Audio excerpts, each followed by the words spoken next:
Alrighty, everybody, welcome back to another live stream here on the channel. Hopefully you're all having a great day so far. Let me go ahead and pull up the chat here. Streamlabs decided to be mean to me, so I had to refresh my computer before I started. I would have actually been able to cover that brief observed tornado warning had that not happened. So yeah, let me go ahead and load up the chat here. There we go. Let's see, we got Misty, Fireborn, as well as Justin. Let's see, EAS, Caleb, Luke, SideQuest, Haley, also Bro in here, Indiana, Critty, and Cody. Thank you for the $2 donation. Appreciate that. And welcome everyone else who I may have forgotten to welcome, or if you are tuning in and not chatting, glad to have you here. All right, let's go ahead and switch scenes here. Now, I didn't get the chance to fix this, so this is going to be incorrect. So we're going to do that now. I wanted to hop on here with that observed tornado warning, but it is, to my knowledge, no longer observed. You could see there's your tornado warning right there in Alabama.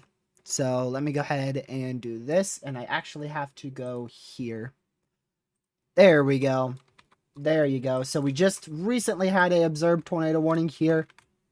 You can see we had a pretty good sized debris ball right in that vicinity there for a strong tornado, or a pretty good tornado ongoing. I don't think it was a strong tornado, and the reason why I say I don't think it was a strong tornado is because it's very close to the radar. If this CC drop was further from the radar and we were further away from that radar site, it would probably have been a strong tornado, but with it being just right next to that radar, pretty sure that was just a good sized a brief spin up tornado there in Alabama. Let me also go fix the threat level here. We're at a 4 out of 5 today for severe weather. So we'll go ahead and fix that. There you go. And yeah, we do have, like I said, one active tornado warning in southeastern Alabama. I am still sick, so this is going to be a very fun live stream for me. Trying to live stream while sick. Probably not going to go so well, but we're here nonetheless. So, yeah. We have a moderate risk for severe weather today here across Illinois and Indiana. I do think that this should be expanded further off to the, probably further off to the west-northwest here. Maybe even into Missouri. For the potential of tornadoes, but even with it not being extended that far, you can see we do have a pretty good tornado risk here, even into Missouri and a SIG 2 15% tornado risk there in Illinois and Indiana. We also have a 30% SIG 1 wind risk. This was a 45% SIG 1, but they decided to drop that at the earlier update. And then we also have a 30% SIG 1 hail risk out for Illinois, Indiana, and even back into Missouri there. We'll go ahead and pull up GR2 real quick here. And we're going to put that actually in central Illinois, because that's where the bulk of our stuff's probably going to be today. So there you go. Definitely a messier start to severe weather. Not the most perfect most perfect look for a major tornado outbreak or a really good tornado outbreak to occur today from that morning convection lingering around for so long. Let me go back over here. We're going to go to our meso analysis and give you the breakdown of today's severe weather outbreak that is likely across Illinois. Severe weather and tornado outbreak. Also going to go and check the ads real quick. Make sure, guess what? They are yet again set to mid-roll ads, even though I literally checked that before stream and it wasn't on. So it seems like when I start the stream, it automatically turns that on. So I'm going to have to do that every single live stream, and I'm probably going to forget every now and then. So here is our meso analysis. We will be getting an update to this not very long from now. Roughly about 20 minutes, we'll get a new update to this meso analysis. And there's your surface-based instability across Missouri, Iowa, and Kansas. Again, main area we're going to be watching for severe weather today is really going to be right in this vicinity in here. That's going to be where the bulk of our activity is going to be today. And that does stretch further into Indiana. Although meso analysis, we don't have that selected to go further into Indiana. But one thing that you already can tell here is our instability is very far west. It is very, very, very far west. So if we go back here to Indiana, actually we'll go a little bit more north there. 1 second. There you go. We don't have a lot of Cape up here into northern Indiana, southern Michigan. Not even close to as far north as some of our other models were pointing towards. There you go. That's the sector I was looking for there. So we have a huge, this MCS is absolutely huge and is making its way here across Illinois and Indiana. And that has really, really hurt today's overall ceiling for severe weather, which is why the SPC withheld that high risk for severe weather at the 1630Z outlook. Really downtrended exponentially this morning thanks to that MCS, at least for the northernmost areas for severe weather. Now, we are still at a very high-end event today. I do still think we will be dealing with multiple long-tracked, strong to intense tornadoes and maybe even one of those violent. So I do still think that today could perform as a high risk for severe weather, despite all the morning convection that we have across our main risk area. I just think it's going to be further to the west and southwest than we initially expected. I don't expect it to be anywhere close to Chicago for our main risk area for severe weather, but rather further off to the south. Again, we can go back to our outlook for today. There's your moderate risk, and you can see that has shifted further to the south. And honestly, that might even at the next outlook in an hour be pushed even further to the south and west, because it really looks like that's going to be mainly our area to watch today, right in that vicinity across central Illinois into central Indiana. So I do think that if you're further north, if you're up towards Chicago or Kankakee, or even up towards Fort Wayne and Warsaw, Indiana, the main risk has shifted south of you. What area hasn't had morning convection in Missouri? Northwestern Missouri didn't have much morning convection. We could take a look here at your satellite imagery. And you can see our morning convection really stayed in eastern Iowa and far northern Missouri and into a good chunk of Illinois. So it looks like the main area for severe weather today, again, I expect to be right in this vicinity here, is where I expect that main risk for severe storms to be today. All the way from just south of Des Moines, Iowa, all the way into a good chunk of central Illinois, even back into Indianapolis, and then maybe even The main risk for damaging winds may even go into northwestern, north central, northwestern Kentucky there.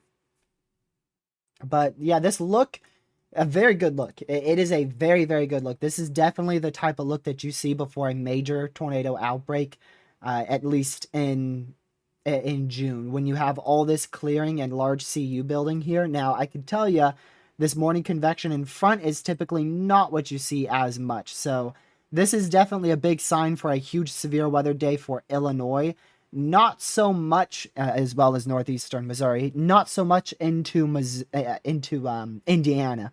If you live in Indiana, this is really a really good look for you, because we're moving into 3 p.m.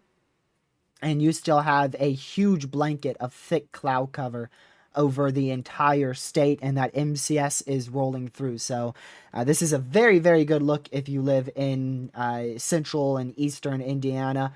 Western Indiana is still definitely going to be under the gun for strong tornadoes, but maybe not so much into central and eastern Indiana for that main tornado threat. We are getting the 18Z HRRR right now, but of course we are using model runs day of, so you do know that there is going to be some inaccuracy to it, and it's fairly inaccurate even right now. Yeah. I don't think they will downgrade the risk, but they're probably going to shift it further off to the west-southwest. I do think it will be shifted off to the west-southwest. So we'll see what the HRRR has here. It does have a lot of that convection moving out of Illinois at 4. And then our main event starting to get underway about 4 p.m. as well. But it's definitely messy. It is definitely a more messy model run compared to what we were looking at for yesterday. So really good news. All it took was morning convection. I really didn't think that it would be that far of a southern shift with our morning convection. And this morning it looked like maybe the MCS was clearing out a little bit faster than expected. But we still do have that lingering rain showers here across a good chunk of our main risk area. If we compare that circle that I just made for the main rainfall to the SPC categorical risk, I mean, well over half your moderate is still into morning convections. And of course, now we're in the afternoon when things should be destabilizing very well. I do think today could perform as a high risk if we end up with the worst case scenario. At least for this particular setup. The worst case scenario overall would have been no morning convection, but obviously that didn't happen. So we're going to have to watch these storms, specifically the ones in northwestern Illinois, northeastern Missouri, for those to intensify here over the next couple of minutes and hours to see if that's going to be our main event or not. That could just allow for a little bit more of an even messier setup for severe weather today. But we'll have to see. So once again, going back to the SPC outlook, I do believe our main risk for severe weather has shifted even further west than this outlook. I think it's really shifted to over in here for our primary severe weather threat today, from just north of St. Louis all the way into Indianapolis, and then back up towards Macomb in Illinois, Quincy in Missouri, and then back towards Columbia. That's really the main area that I expect to see a big time severe weather threat at, and even a few long track strong to intense tornadoes today. And again, I wouldn't rule out a violent tornado today by any means, but considering we've had that lingering morning convection, that violent tornado threat is definitely a little bit lower than originally expected. So let's see here. So yeah, we've got some of that convection hanging around in Missouri, but I do think that's more associated with our main event. I think this stuff's associated with our main event for severe weather today. Let's see here. We are still getting this new HRRR in.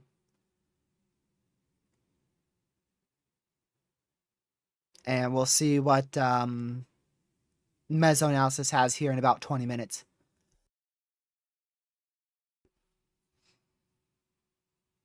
Trying to see what the community's thinking about today. I see a lot of talk about a PDS tornado watch being issued. My personal opinion is they won't do it. I think we will be at a high-end tornado watch like we were on the 11th earlier this month.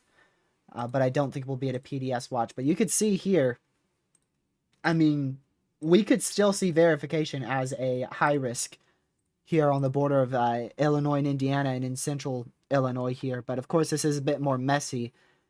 But it definitely shows a very solid threat for significant severe weather. And if we did see a prefrontal like that, which I don't think we will, in the center of Illinois like that, ahead of the cold front, then that would definitely end up being a much higher tornado threat. But we're just going to really have to, it's going to be hard to really forecast. It's a big nowcast scenario. We're going to have to watch storms fire and see the environment that they're going to move into and really not be able to predict the future all that well with how poorly our model runs have been handling today.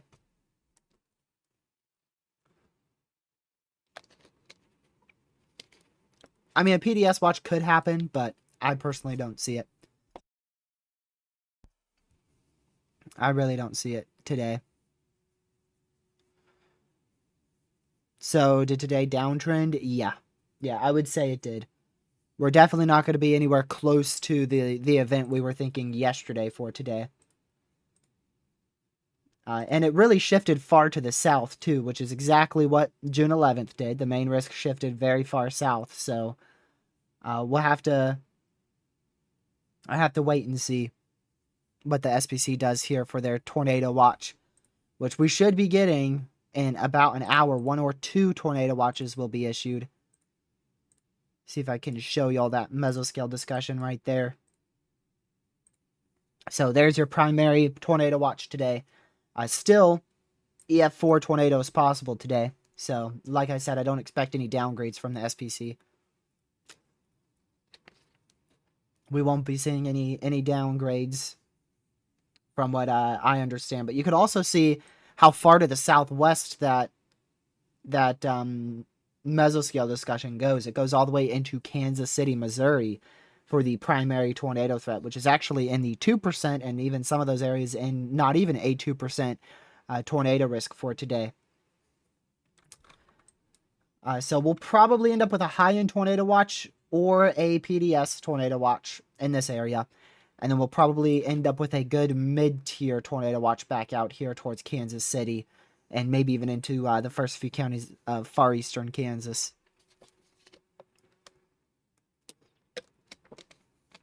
Let's see. 60-60 is a little low, but it's plausible. They're not going to go 60-60. I think probably the most likely is 80-60. I think about 80-60, 80-70 is going to be the tour watch they go for. Like I said, maybe they could push for a PDS tornado watch. We could barely get that, but I don't really think they'll issue that. But yeah, the HRRR, I mean, it still looks very crazy for tonight. It's a little bit messy, but it still looks very, very crazy. Still would be multiple strong to intense tornadoes possible.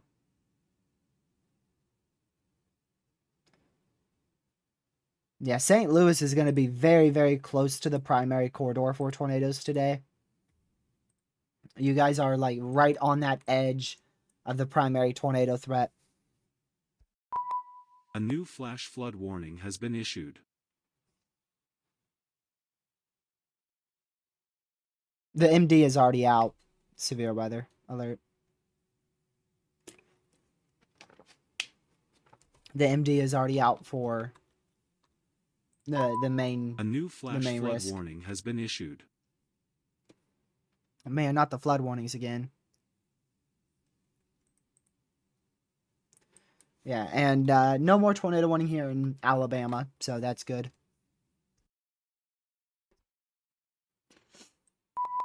A new flash flood warning has been issued. Bro's gonna go through all the flood warnings again. Grumpy Grandpa, thank you for the $8 donation. Appreciate it. I'm thinking the 80-70 watch. That definitely is plausible. Tomorrow has also been uptrending in New England. I'm getting PDS Tour soundings there. Um, I don't know. Tomorrow definitely is more it's more low-topped, messier supercells, but I wouldn't be surprised if we get a 5% tour in the New England states and also in the southeastern U.S. That wouldn't surprise me. Chicago, just a lot of rain. I think Chicago's gonna be fine today. You'll need to watch out for some isolated severe storms, but really everything is just shifted south over and over and over again.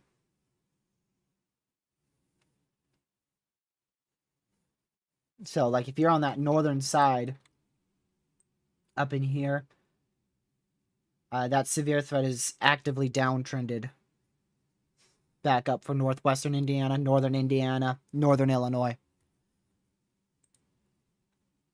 Hold on, let's see. Give me just a second here.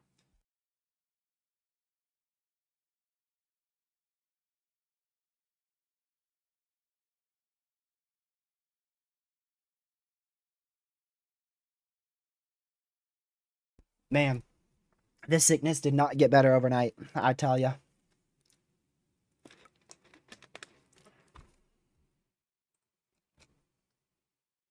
$80.79, yeah, one off of a PDS.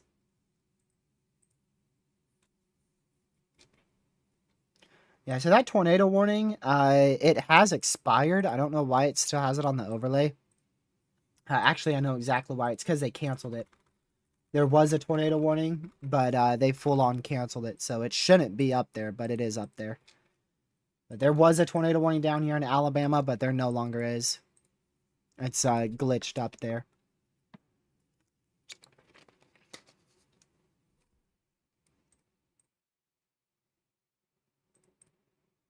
Yeah, like I said, I do think some of these storms will be the primary cells today, but they're very, very messy. I think StormNet will be correct today, yeah. I would like to see StormNet put out another forecast for the 12 hours, but I don't believe they will.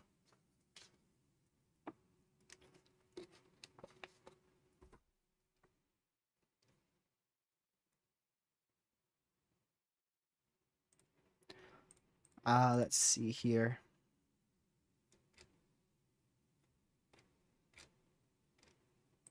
I forgot exactly where I was. Oh, you know what we can do? Let's see just the rest of this HRRR real quick. Like I said, it still has it a bit sloppy, but that's to be expected with the HRRR. It overconvects a lot. Let's go to mesoanalysis though. This mesoanalysis will be very, very crucial. We'll need to see how far northwest, or rather northeast, our instability has gotten. If it wants to load. That's your mixed layer. But your surface-based hasn't even loaded. There you go. That actually might be the new update right there, because that does look a little further north into central Illinois. But right about there is where your instability is. Yeah, you definitely need to watch out for sure for tornado potential today, but things shifted right towards you, like directly over you this morning. But now this MCS that's rolled through, it's left a bit sloppier convection behind, and that's helping to push the threat even a little bit further south than we expected, even from this morning. So I would definitely be hyper weather aware.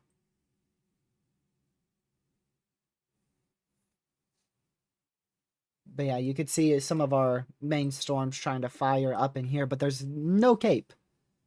There's really no cape there into central Illinois. If we get any good thunderstorms in the next hour or two, it's going to be from northwest, or rather west central Illinois, into northeastern Missouri, right in there. Right where that instability axis is. there's definitely the threat of strong tornadoes in Indiana for sure. For sure. Just not as high as we were originally thinking yesterday.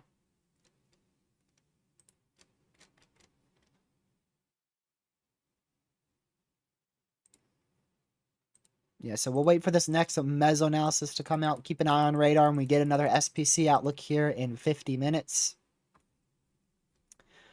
And really, it all comes down to just how far north that instability pushes. So that's what you want to watch. If you're worried in this risk area, you want to watch the northern extent of that instability. The more north it goes, the more north the risk is going to go.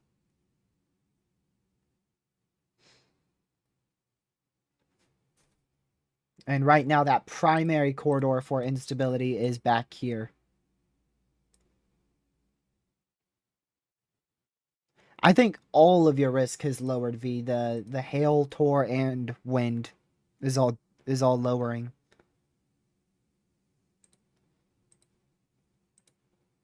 We'll have to see again how far north that warm sector gets.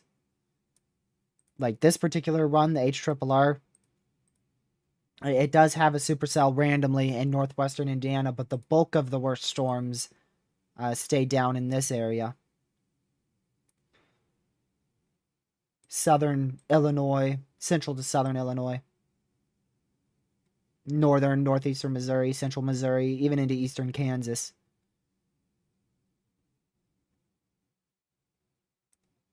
But again, this is just a model run. The HRRR has been all over the place, so there's no reason for it to verify as this sloppy. But it very well could.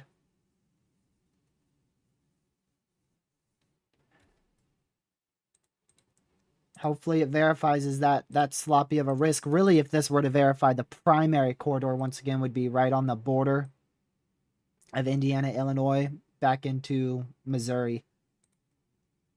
Right in that vicinity.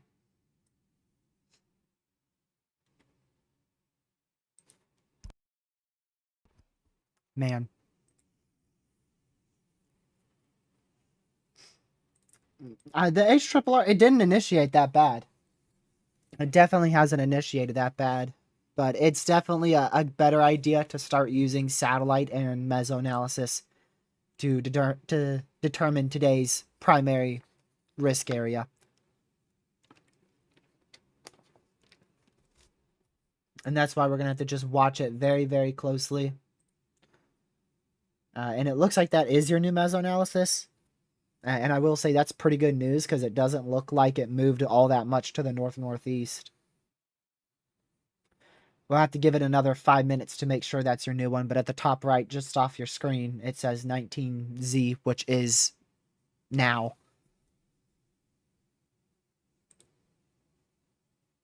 But you can see you are recovering pretty well with your dew points in central Illinois. So definitely don't write today off. I just think that the higher end potential that we were discussing yesterday for today is not on the table anymore. I still do think multiple strong to intense tornadoes and maybe even one or two long tracked and possibly even a violent one is still on the table.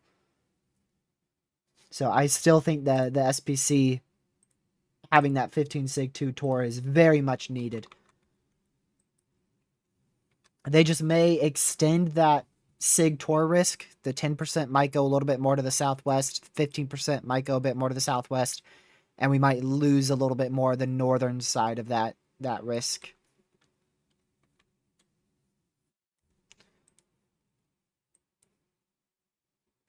New tornado watch. Let's see. See if it's our primary one. It is, and it is not PDS. Wow, 8070. Holy crap. Golly. 8070 right there. 10% higher than I was thinking for the strong tor potential. That is crazy. But that's only 10% off of PDS. Don't let that think that like the whole risk is falling apart. It's a borderline PDS tornado watch. Several strong tornadoes likely, 3-inch hail likely, 75-mile-an-hour winds likely. Very, very upper echelon, high-end wording there from the SPC. So there's a new tornado watch in that purple highlighted area. That is a borderline PDS tornado watch, but not actually a full-blown PDS tornado watch. Only 10% off though, so it's right on the edge.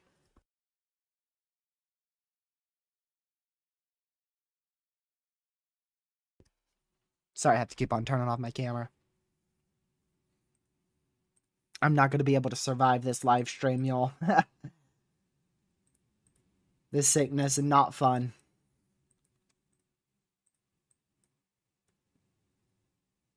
Do you think that same wording tornado watch will move east? Definitely not.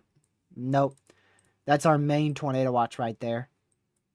I do think we'll have a similar high-end tornado watch for Indiana, but it probably most likely won't be 80-70 for those Tor probs.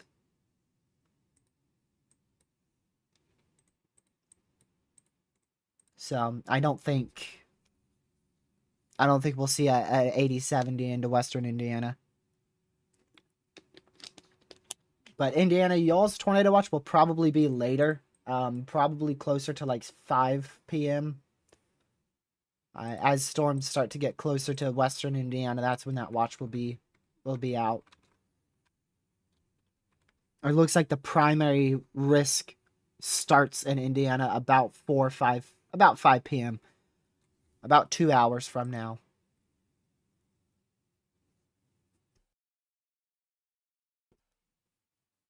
Thank you for the $10 donation, Red Eye. Appreciate it. Let's see. Maybe not east, but how about north? Is Milwaukee gonna get cooked tonight? No. You guys should be pretty good. Really the entire risk area has shifted out of Milwaukee. Really just looking at some isolated wind gusts and can't rule out a brief tornado somewhere in southern Wisconsin. But you're not going to end up with the biggest severe threat today. Let's go back to meso analysis here. Wait for this to load.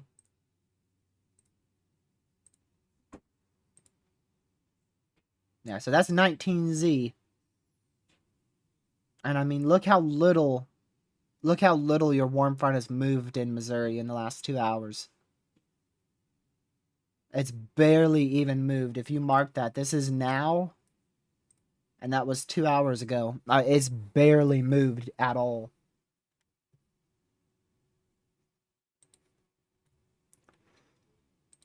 So what that means is that our severe threat isn't trending any far north. It's really going just as expected. At least from the last 2 hours, ever since we figured out that MCS was more widespread than expected. But you could see, if you look in Illinois, that instability in Illinois has gotten a little bit further north right in here. Right in that area, your cape has gone a little bit more north.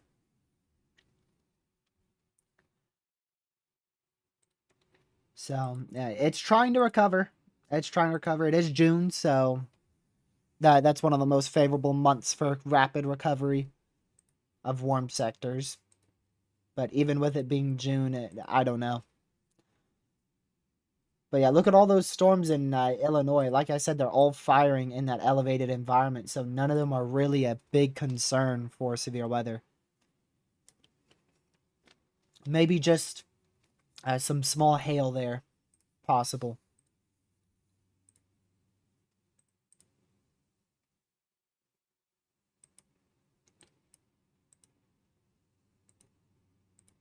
Yeah, so we might... I don't even know if we'll get a severe watch up here. I don't even know if Chicago will be put into a watch. I Really don't think we need to watch north of that tornado watch area.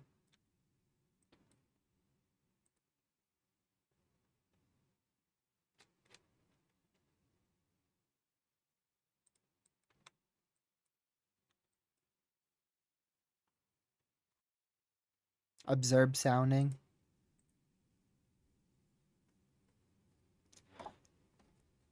Um, Western Illinois. Yeah, that'd be like right in here.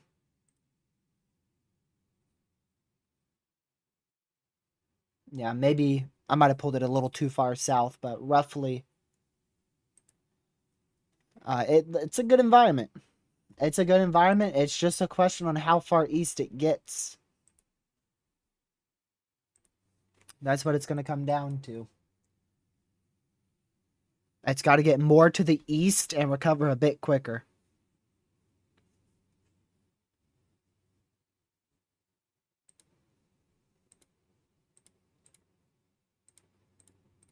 All right, so I'm trying to pull up the main tornado watch here from the SPC site. Slow loading.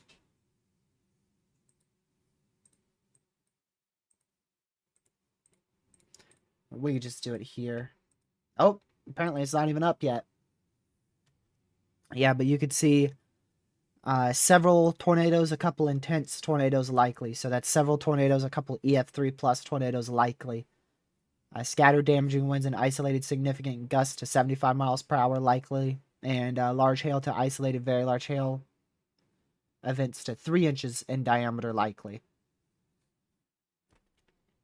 So pretty strong wording. That goes till 11 Eastern, 10 o'clock Central.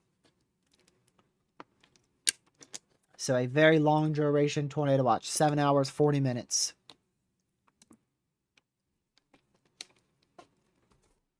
But yeah, if you guys haven't already, want to help spread the word about severe weather, make sure you hit that like button on the stream. Share the stream and share the stream and the channel with your family, friends, social media. It's greatly appreciated. And if you are new to the channel, consider hitting that subscribe button with the notification bell set to all, so you know when we go live in the future. We cover all events just like this, even smaller ones. This is one of the higher end events that we've covered this year, but we'll cover anything from even a 5% tornado risk, if it warrants it, all the way up to, of course, high risks for severe weather.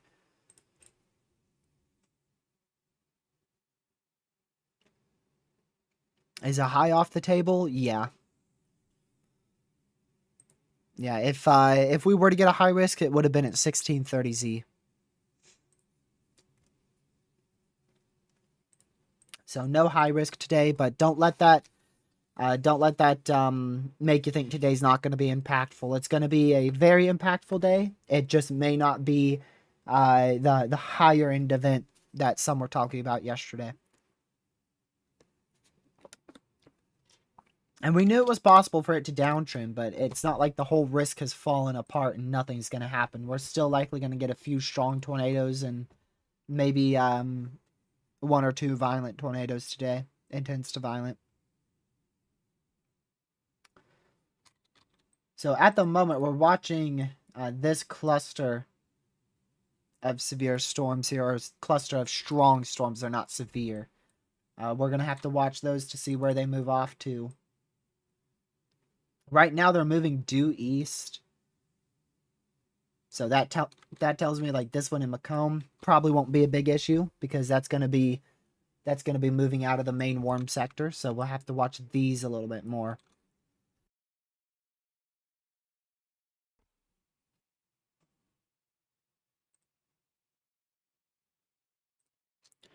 What about Southwest Ohio tonight? Mobile homes. Thank you for the $2 donation, Courtney. It's definitely always, when you have a risk for good severe weather, pretty good risk for severe weather, it's risky to stay in mobile homes, but I don't think it will get that bad into Ohio. It would be very isolated storms that push through western Ohio late tonight. that could have some gusty winds and a few brief tornadoes. I think if we get a good, strong tornado threat overnight tonight, it would be southern Indiana. I don't think it would be into southwest Ohio, so more have to worry for some small hail, 60-mile-an-hour winds, and a brief spin up in southwest Ohio. You should be okay in a mobile home, considering the storm should be dying out, but definitely something you want to pay attention to.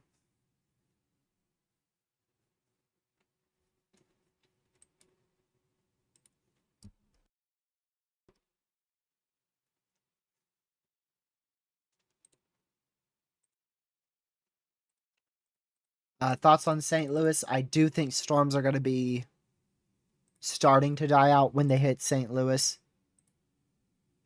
So I don't think St. Louis will be under the gun for the highest risk for severe weather today. I think the worst will stay to y'all's in north and east. But I would definitely watch closely for tonight, closer to 8 o'clock. But I think we'll be losing instability by then, and ingredients will be going down, so storms have a higher chance to die out. Could this be similar to, or maybe worse than June 11th? I think it will be very close to a June 11th type event.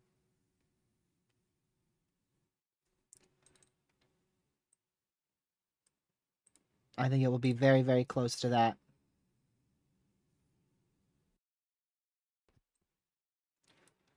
Let's go to our previous runs here so you could see how far south we've trended here. Yesterday, the main risk area was right in here. That's where we were looking at yesterday for today. And then this morning, we trended further to the south this morning. We were thinking more of in this area for the highest risk for severe weather. Notice how that's already further south. And then earlier this morning, we shifted even further south into Indianapolis for the highest risk for tornadoes, damaging winds, and large hail. And then now with the latest model run here, you can see we've shifted probably even further south than that, probably looking at even southwest of Indianapolis back into Missouri and central Illinois.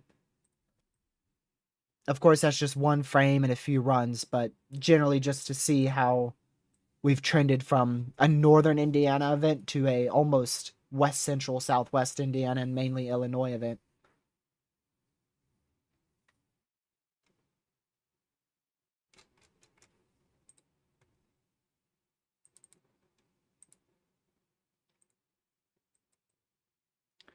But once more, using models day of can be fairly inaccurate, so you really want to use surface observations, which is what we were doing with our meso analysis here.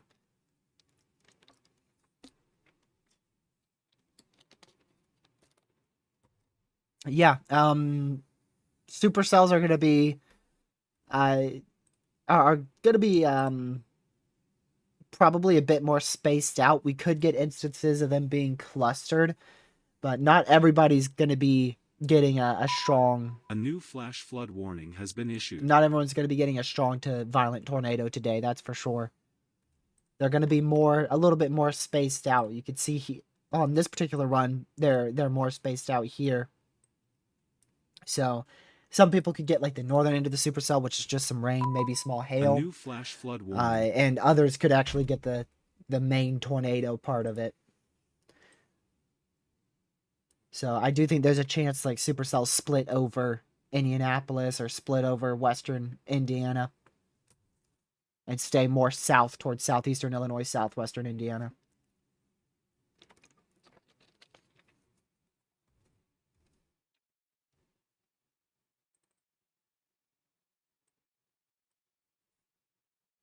Let's see here.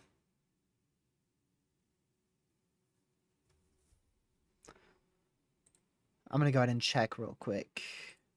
Thank you for the $10 donation. Appreciate it. And figure out where that county is in Indiana. So you are in just south of Indianapolis. So you are in the main risk for severe weather. That's a close one. Really, it's up to you because the severe threat definitely could be fairly significant there. We could see a strong tornado around that area. Not saying for that area, but in the vicinity. That could be to the south or to the west. If it will make you more comfortable and ease your storm anxiety, yeah, you should probably do a hotel. Especially if it just makes you feel more comfortable and more safe. But you don't have to. If you are in a mobile home, I would consider it even more. So if you're in like a mobile home there in southwestern Indiana, I would consider a hotel even more.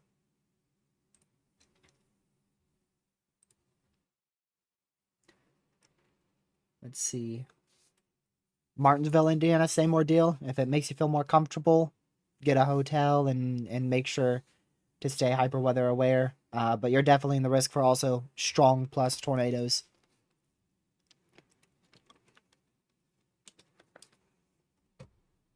Same for you, girl Dev. It's all the same. That entire area. The only area in the moderate where I would say it's a little less necessary to get a hotel is that northern risk. But really, that inside the entire southern and middle portion of that risk area, that's going to be a very significant severe weather day out there. Multiple strong to intense tornadoes. If you're talking about possible ratings for the tornadoes themselves, you can't really know till they're over. But we could see a few tornadoes of or greater than EF2 intensity today, and we can't rule out a EF3, EF4 tornado by any means. Just depends how sustained these supercells get and how messy they are as well.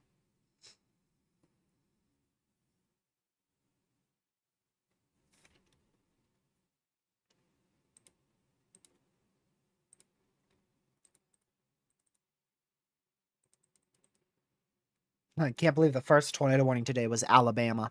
That's crazy. Alabama got the first tornado warning today, not even close to the moderate.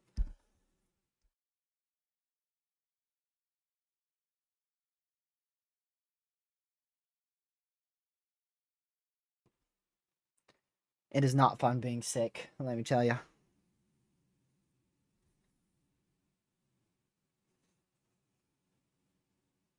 You think we should go east to Ohio? We have family there, but I only have an interior closet. Do you think the closet is enough for my area? Uh, it's tricky. It is tricky. Like I said to the other person, if it makes you feel safer, yeah, go east to Ohio to your family member's home, or get a hotel if it makes you feel a lot safer, more comfortable. But it's tricky. It's really tricky. You could be doing all of that and then nothing happens. So it depends. Do you want to go through all that precaution, and are you okay if nothing happens? Like literally if you go through all that process and waste all day and then nothing happens and it's a waste of time. But there's also the flip side of that where we get a strong to intense tornado in your vicinity and then you're not as prepared. So it's tricky. I can't really tell you what to do. It's hard to give advice in that sense.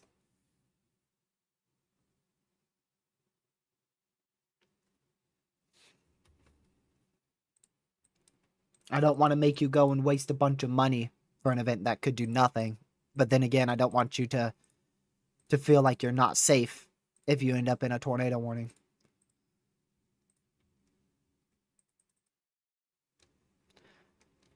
We should get a new tornado watch further off to the west southwest here, probably in I would say about an hour, maybe a little under. But I would expect a new tornado watch to be issued in that area in about an hour or so.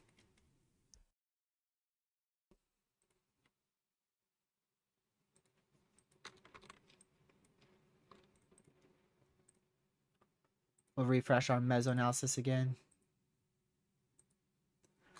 I mean, a very favorable environment. Where that instability is, very, very favorable environment. And I want to look back at that cape, though.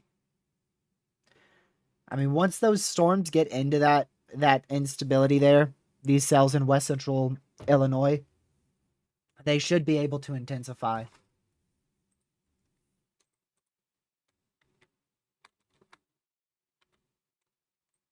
But the thing is, they're not really moving to the southeast. They're moving more due east, which creates even more uncertainty.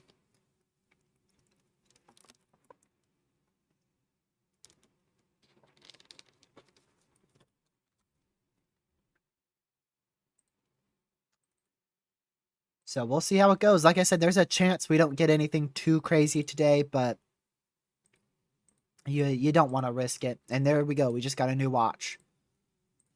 A little surprised. It's a severe watch. A 20% chance for a tornado. 20% chance for 2 or more tornadoes in that entire pink area. Huh. Interesting. Very, very interesting. Considering some of our models show even a strong tor threat into that area. Pretty interesting why they went with such a low-end tor prob and not a tornado watch.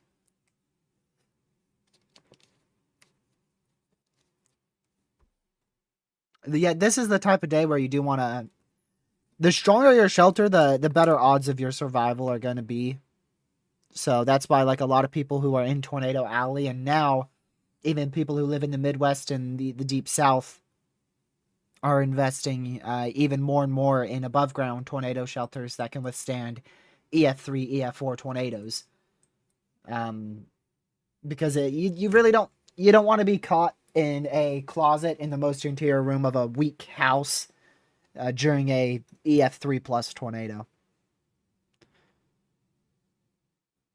But not everybody can afford a tornado shelter, so your safe spot, most people's safe spot is going to be the most interior room, preferably bathroom, away from all doors and windows, and get into the tub, put a mattress over yourself, put a helmet on if you got one, and make sure you wear shoes just in case there's going to be debris when you get out of that safe spot.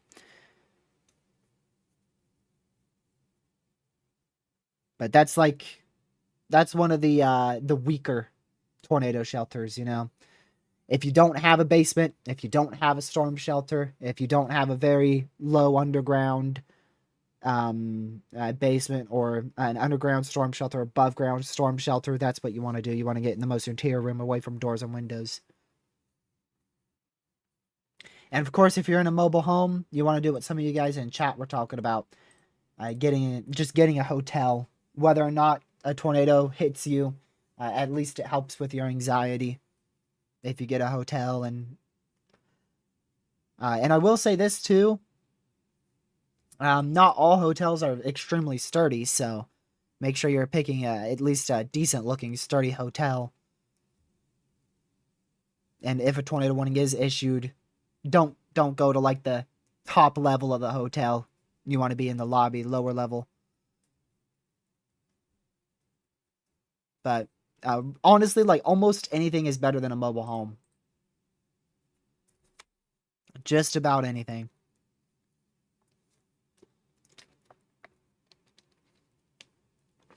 Springfield, Illinois, good? Definitely not. You guys are dead center of the highest tornado threat today. Definitely not good. Now, if you take the proper precautions, you stay hyper weather aware, you'll get through it. It's like every other tornado event. There's no need to act like it's Armageddon and everybody in the risk area is going to die. If you just have a safe spot, if you know where that safe spot is, you're weather aware, which chances are, if you're watching this live stream, you're weather aware now, you're going to survive. You're going to survive it.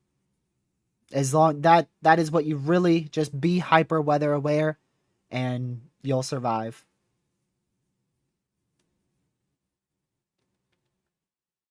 And know where that safe spot is. Bloomington, a little bit more tricky, but I think you guys might be all right. I think the main event is going to stay off to y'all south. Like right in this area is where that cutoff's going to be between strong tornadoes and just heavy rain. I think the highest severe threat, highest tornado threat at the moment. Let me go look at another product real quick before I point out where.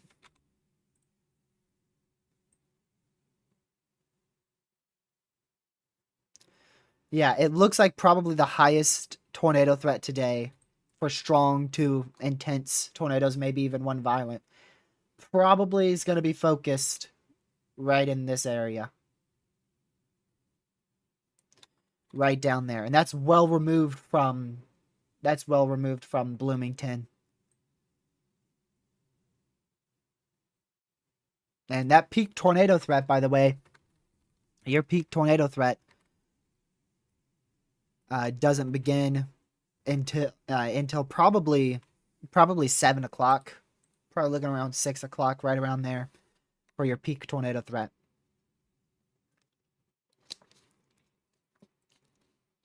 We got almost 1,000 people watching here. If you haven't already, make sure you hit that like button and share the stream with your family, friends, social media.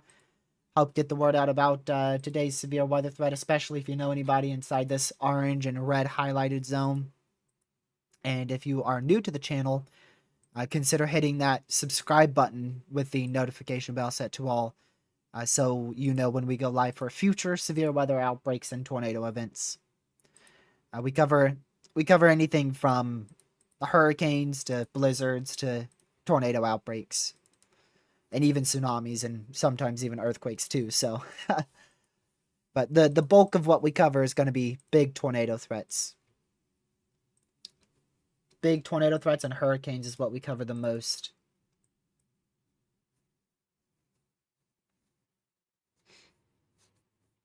Gonna be honest, I don't think much will happen today. Well, you're gonna be wrong. I can tell you that. I can tell you that. It's gonna take some time for storms to get going, but when they get going, they'll start going quick. And that's another thing about today, too. These storms are going to be rain-wrapped, 70-mile-an-hour moving strong tornadoes. These things aren't going to be slow-moving storms at like 50 miles, at like 30 miles an hour or 40 miles an hour. They're going to be moving at 70 miles per hour, very rain-wrapped, hard to see, large, strong tornadoes.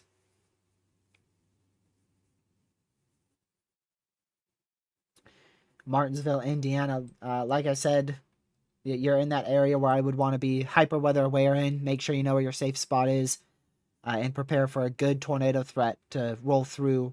Probably, not sure if you guys are in Eastern or Central Time out there, but it's going to be very close to dark for that area.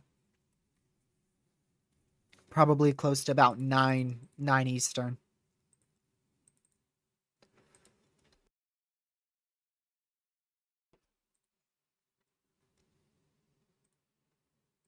Central Time, so that'd be 8 Central.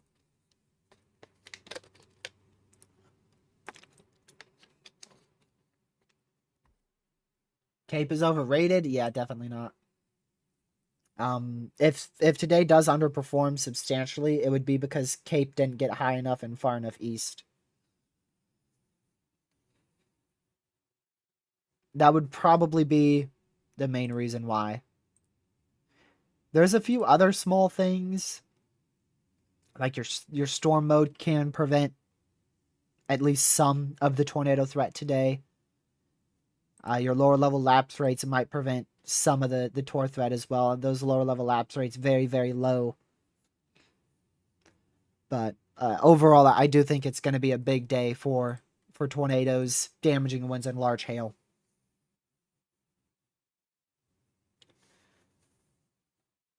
Today, you're only going to need probably about 1,000 cape today to get a strong to violent tornado threat. You're not going to need a whole lot of cape today to get that really, really high-end tornado threat to occur.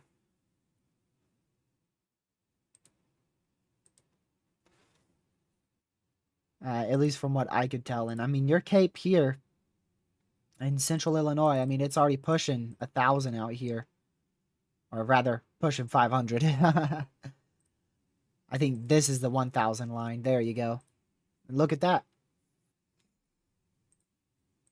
Crazy photograph. Probably one of the most favorable environments of the year, despite instability being low.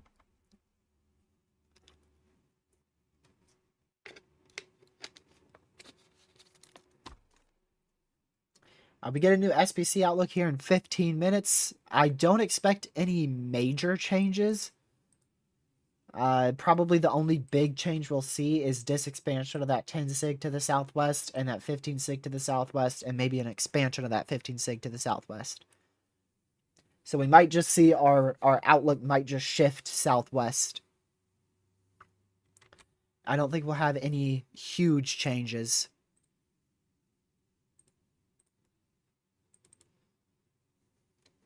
At least I'm not expecting any at the moment.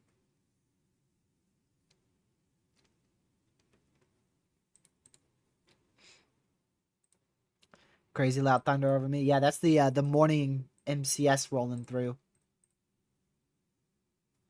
A lot of rain and some isolated lightning. I don't think they'll go Sig 3 either. I think there's definitely a few things that are going to limit that peak tornado potential.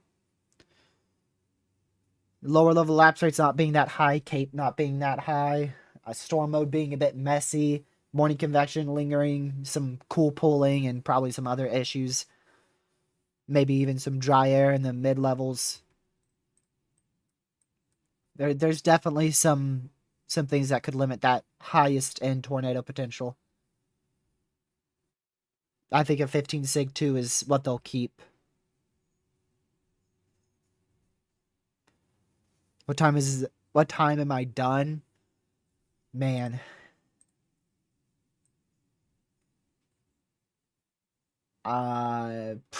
Midnight, 11 p.m. I have to see when that front moves through, depending on the orientation of that front. But 11 p.m., midnight, somewhere around there. Got a long day ahead if you live in central Indiana. Long, long day ahead.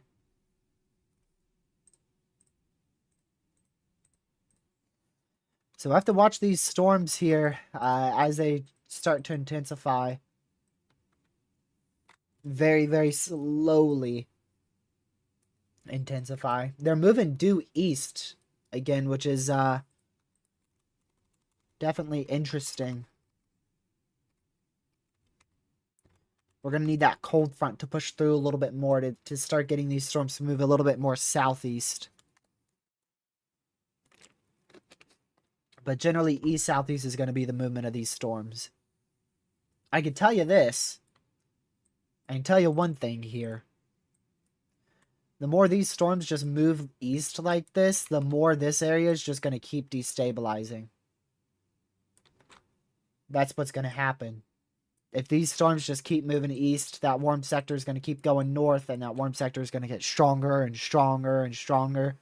And then eventually storms will roll through that area. So that's probably where I would bet the highest tor threat being is just south of that convection. Right in there. Which I'm curious about where that is to the moderate. If we just draw that out a bit, assuming this moves east and it clears out a little bit more. Like right in here. And yeah, it's on the southern side of the moderate. Southern to southwest side. So Again, we're going to be getting a new outlook here in about 10 minutes or so, and I expect they'll drop some of that northeastern side of the enhanced and moderate and shift it a bit to the southwest, is what it looks like. So that's the area where I would watch most for today's highest tornado potential in the moderate area.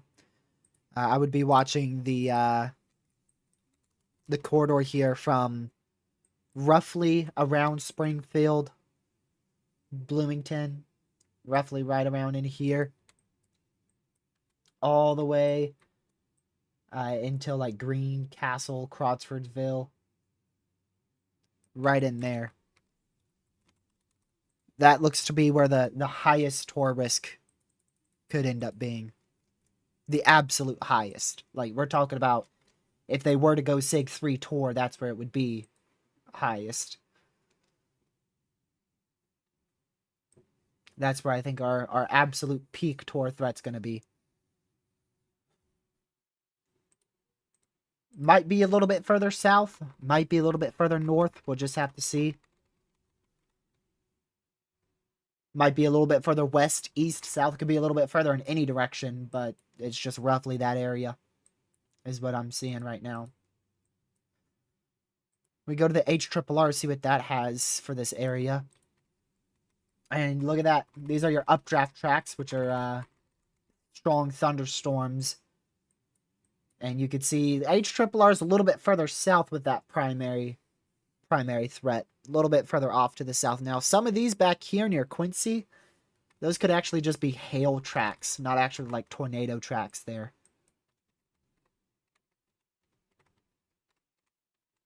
But definitely the HRRR more on the southern side of things, which could easily be because it likes to overconvect a lot. It has a storm in Effingham right now or no, it actually has it in between Effingham and Robinson. And it's actually already moving out of that area. It's actually down here towards Flora. So that might be why the HRRR is further south. Because it thinks this line of convection here is further north, holding instability.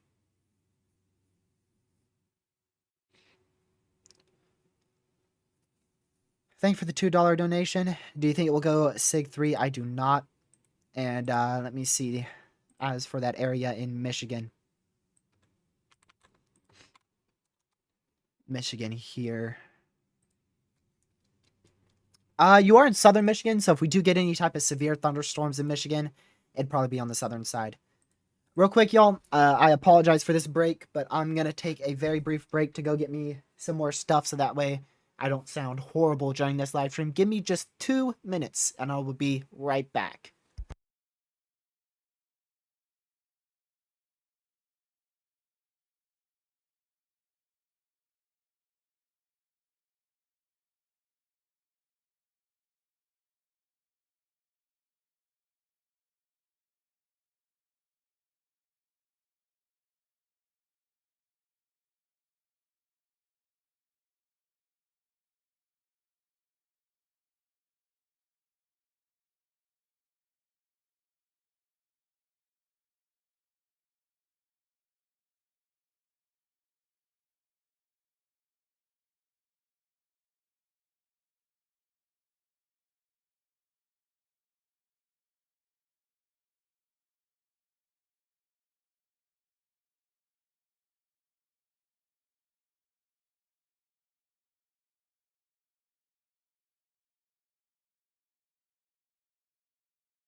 I don't even think that was 2 minutes. There we go. We are good. Sorry, just had to check something. Yeah, so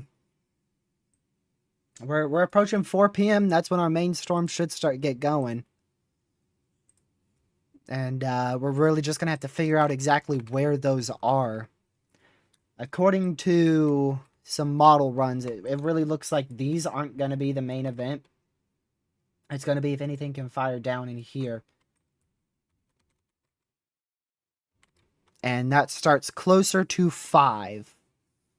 So we're in our window of where our main event should begin. Our window for this event to begin is 4 to 5 p.m. So we're just about there.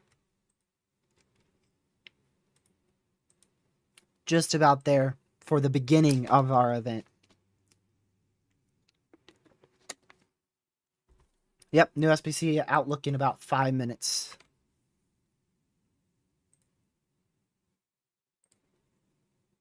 We'll see what that has.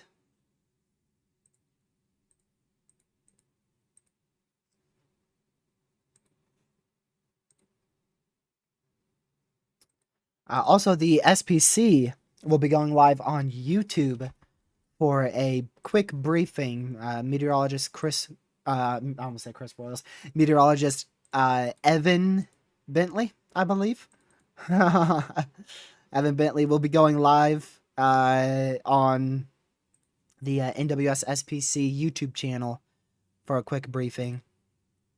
In probably about 10 minutes, 5-10 minutes. We did get a severe for Bloomington, but I think that's elevated. So what that means is no Tor threat. It means a pretty big hail threat, a decent wind threat, and no Tor threat. So basically, if we take a look here, let's see. Yeah, we got some, we have a little bit of instability, maybe a little bit, tiny bit of instability trapped really high up into the atmosphere. That's very far north, though. Is that the right storm? Let's see. It's going to actually be this one. Yeah, so see, we have 1,000 instability trapped really high up. So you have the lower level, 28 Cape, kind of the mid-level almost. And then you have kind of the upper level there. And that's where your instability is. So this is elevated for the moment. Now, this could turn surface-based, y'all. This could be a huge problem downstream towards, like, Clinton and further in towards, like, Paxton. But imminently for, like, Bloomington and north of Lincoln, just get away from doors and windows, you'll be fine. It won't be much of a problem. But in about an hour or maybe 2, this could be a big problem for those closer to, like I said, closer to, like, out here west of Danville. Could be a big problem. There's another severe. Uh-oh. Man, we almost hit 4 o'clock, and it's like everything's starting to pop off now. We're just 3 minutes away from 4 p.m., which should be the start of this event, and we already got 2 severes. Now, that should stay elevated. I don't think that will ever be a Tor threat. That should stay elevated. That is probably going to be staying north of our main convection. Or north of our main warm front, rather. So I think that will just pose a hail and wind threat. Maybe a little Tor threat. Maybe in like 2-3 hours. If we get Cape that far north. But this southern one is what I would worry about more. These guys all right here. All of those moving due east. And probably the one I'd worried about the most would be these tail end ones as those move further east.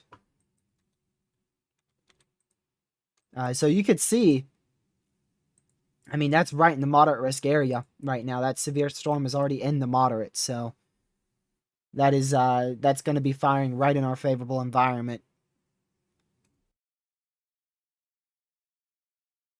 Excuse me.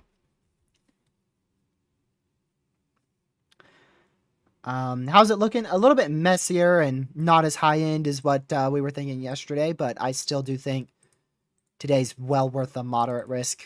And they're not going to go high risk in 2 minutes. It's not going to happen, but a high end day for severe weather for sure.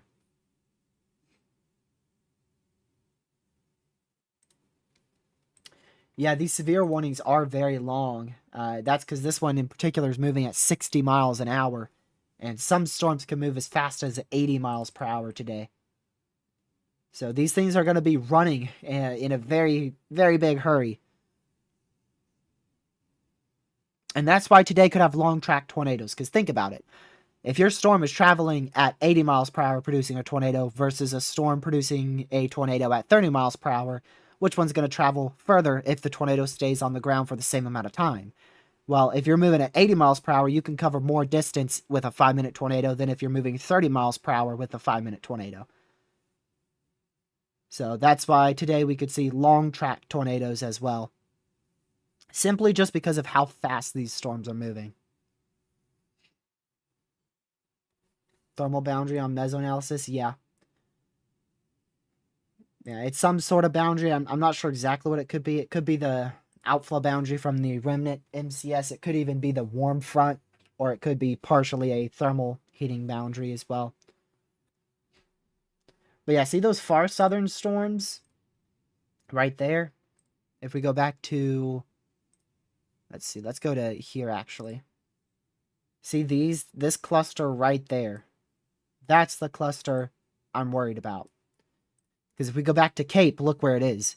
It's right on the boundary, moving due east. So it's probably riding that boundary, whether it be a front or a boundary. It's probably riding it, which should increase the tour risk with it. So that's a cluster that I'm going to watch closely. And yeah, you can see these aren't rotating. Like I said, maybe in an hour or two, we'll have to start watching closer for some rotation, but they're not rotating much at the moment.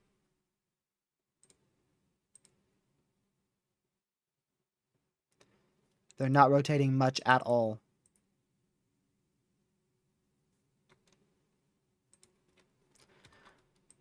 So, did we get another severe? Oh my word.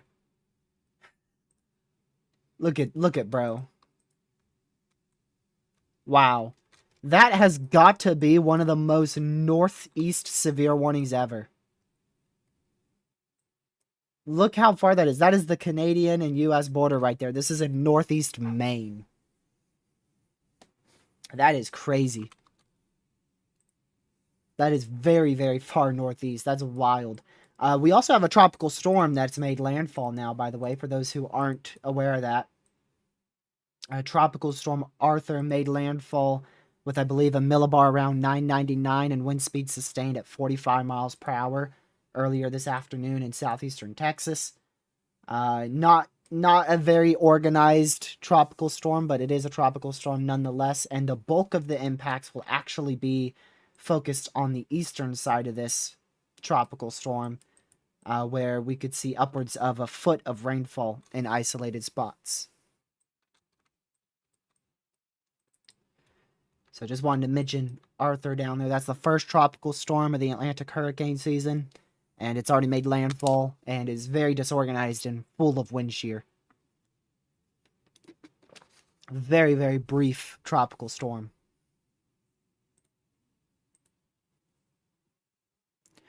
All right, let's pay attention now to the SPC here. They are 1 minute late, which means we're going to get an insane upgrade here in just a bit. Not actually. But they are late. They are actually late.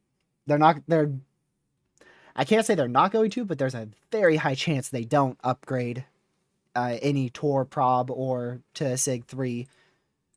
But they are 2 minutes late now. There's no PDS Tornado Watch. We're not going to get one today. If we had a PDS Tornado Watch, it would be the one that already came out here for Springfield and surrounding areas in Illinois.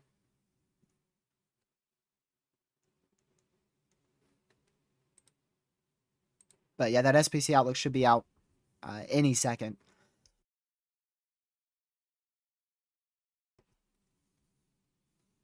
At least we're hoping it will be. So going back to these two severe storms here. Just get away from doors and windows if you're in either one of these yellow polygons. Just basically looking at 1-inch hail, 60-mile-an-hour winds being possible. The Tor threat will increase with time on at least the southern storm, maybe even on the northern storm as well.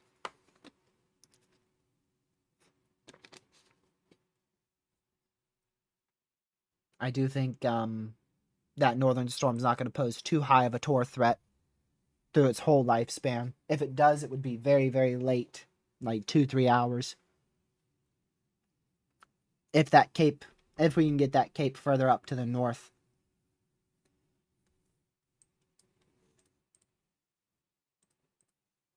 Yeah, see, these are starting to get a little bit more lightning here. I like this one near Clayton for some good severe and tornado potential. We'll have to see how this cluster evolves down here in west central Illinois. How's the environment recovery looking? Not that bad. Not that bad. The main area for severe weather looks to be right where that recovery is happening the most, right in that area. We've got a little bit more, some stronger southwesterly winds that is helping to push the instability more north. So that should be the focal point for tornado potential over the next few hours. Over about an hour or two. And then it's probably going to get more widespread than that. You see that photograph? Golly, man. Insane photograph. Not a lot of cape, but that cape is increasing more and more with time. It's probably closer to 1,000 now. The new update for this will come out in 10 minutes. But crazy photograph. Crazy amount of wind shear. Observed 1-inch hail on this storm now. You can see a pretty big hail core there over Spring Bay. So apparently, at some point, we just got a 1-inch hail report. And it's now observed. So if you are there towards El Paso in Illinois, observed 1-inch hail heading your way.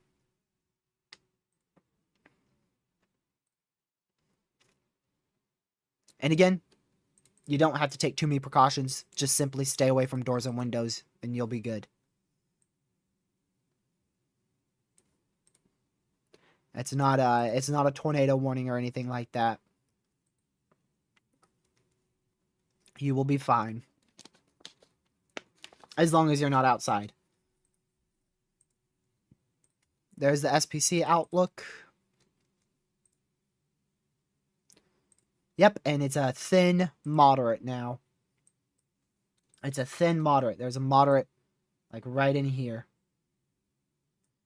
It's a much smaller, thinner moderate, and they removed the entire northern portion of that moderate and enhanced risk. And they expanded the enhanced to the south as well. The enhanced actually now goes into Kentucky.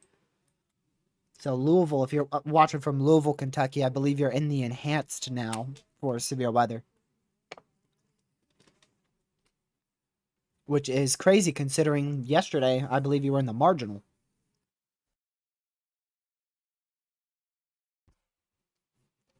So it went from marginal to enhanced in like 12 to 24 hours.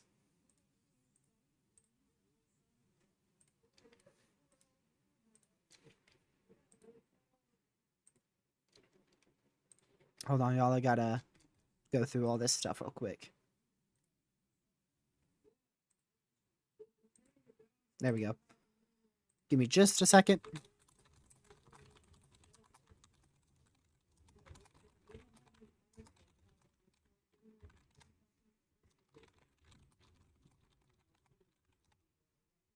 Okay, perfect. Northern Indiana now in the clear. I wouldn't say you're in the clear, but in terms of like a strong to violent tor threat, yeah. Yeah, you are. You're in the clear from that.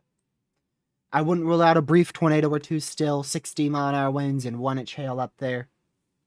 We'll see the exact probabilities that the SPC put out, but definitely, especially if you're at like South Bend, the more north you are, the safer you are. So like if you're in South Bend, Michigan City, y'all aren't going to get much more than just rain. If you're in Fort Wayne, that might be a little bit closer to where you could get a little bit higher of a wind threat.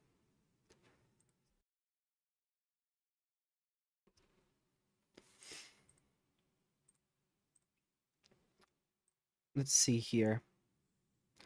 While the outlook is out, I see the picture of it, but I don't actually have the probabilities of it.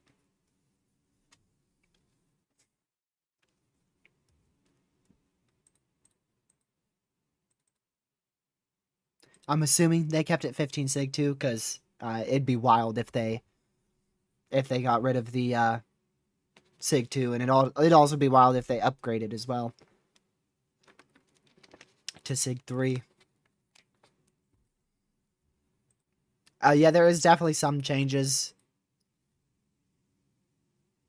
They disexpanded a good chunk of that northern side of the moderate. But the moderate still remains. It's just a lot smaller.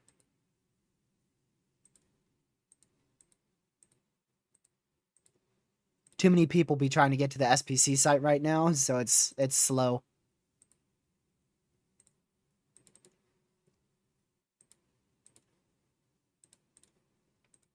Mine's not even close to loading. I'm telling you, ever since they did that new categorical stuff on March 1st, the SPC site has never been even close to as smooth as before.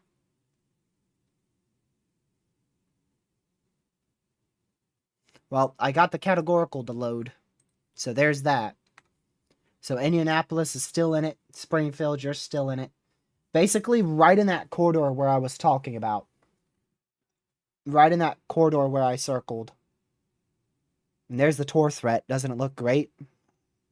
There's your wind threat, 30 sig 1 still. Hail threat, 30 sig 1. And the most important part doesn't load. There you go. Yeah, kept it 15 sig 2. No surprise there. No surprise there. Yeah, and they expanded that sig 1 wind risk into Louisville, Kentucky, and even east.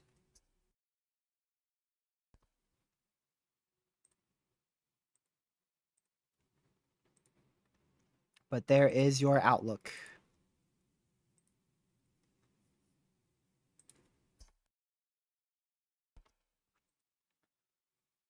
A fixer side SPC. Yeah, they really do.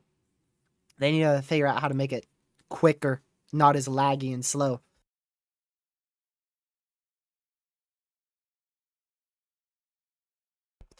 If there is a SIG 1 into Louisville, that will be made at the last outlook. We only get one more outlook today. That's at 9 p.m. Eastern. About 5 hours. About 5 hours from now. Very peak Tor threat supposed to be from about 6 p.m. to 10 p.m. The event starts now, hence why we're getting severe warnings. But the peak will be from about 6 to 10.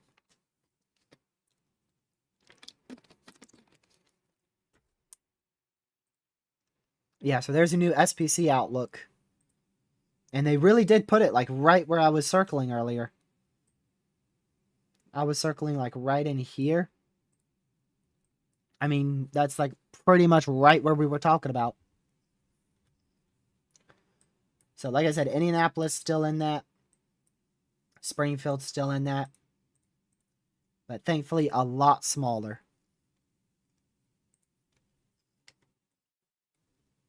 A whole lot smaller of a risk area.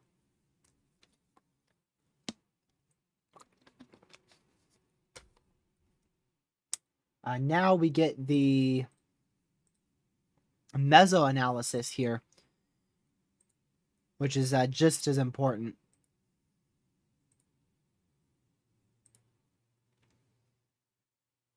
And normally takes even longer to load.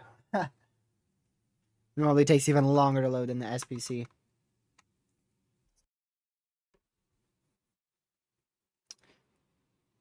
Crazy that we up north went from 10% to 2%. Yep. I'm sure there's an area that went from a 15 sig 2 to a 5% or maybe a 2% over the last few updates. That's not your new outlook yet. Your new one really cut down on that. But yeah, you can see already that far northeast quadrant dropped down to 10%, and now y'all are probably in that 2%.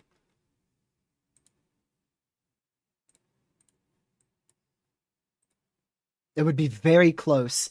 Very close between either the 2% or the 5% SIG one, going from a 15 SIG 2 this morning to a 5% or 2% SIG 1.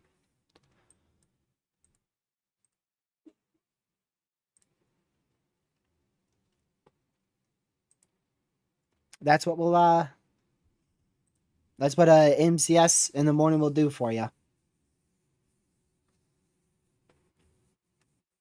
That is what a morning MCS will do for you. Just like June 10th did.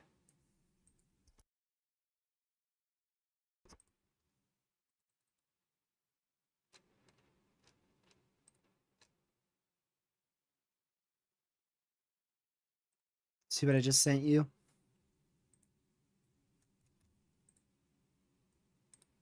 It must be still sending. I must have went too quick. Oh, wow.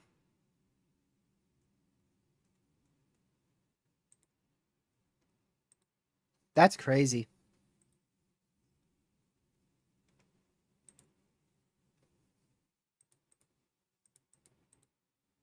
That is cool right there, Catman. Sweet.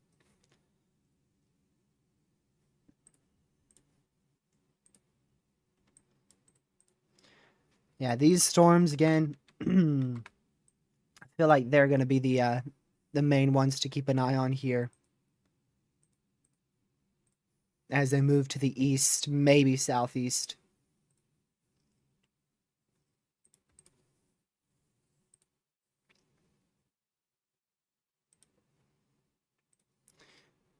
But we'll keep watching them. Again, just make sure you're hyper weather aware if you're in the main risk area as today continues on, and we'll likely see a few strong to intense tornadoes. We can't rule out a violent tornado, but that opportunity is definitely lower than what we were expecting.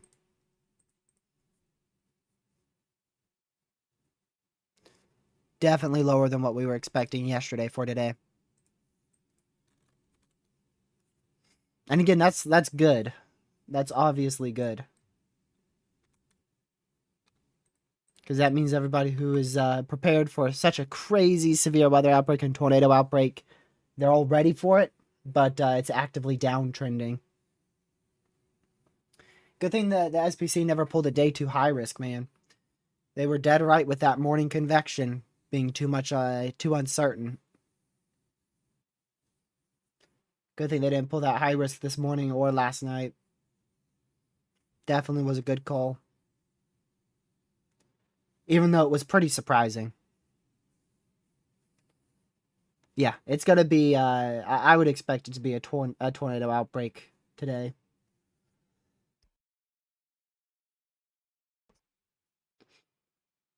Just depends on how high end of one.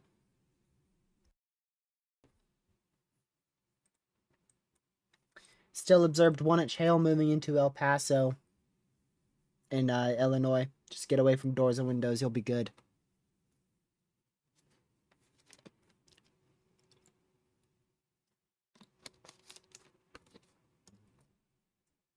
Man. I mean, it's a pretty good look, man. It's definitely a pretty good look out here for Illinois. And into western Indiana.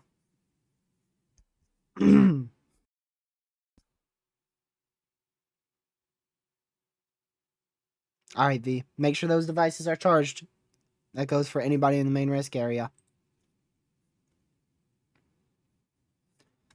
If you're in that 10% and 15%, make sure your devices are charged, as you could definitely lose power.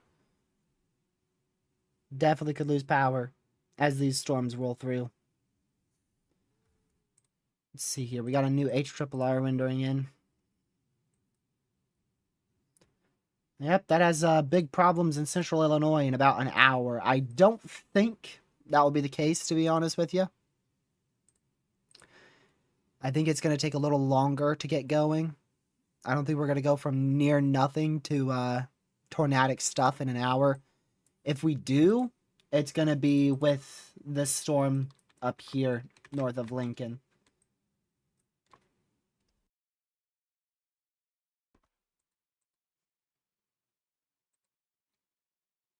If we do see anything tornadic in the next hour.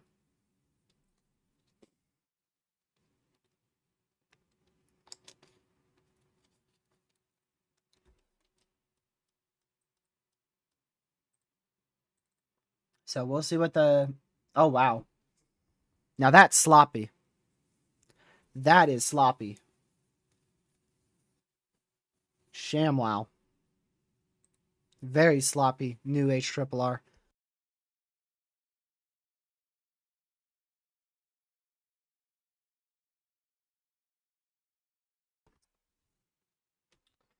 But again, it is just the HRRR. So check WOFIS. Ooh, gladly.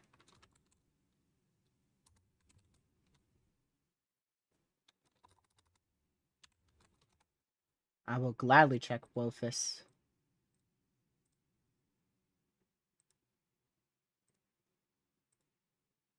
Bro. Oh, wrong date. There we go. Here's WOFIS. Let's see what this has.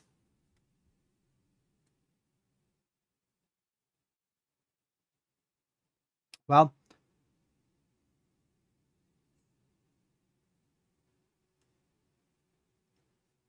that's a doozy.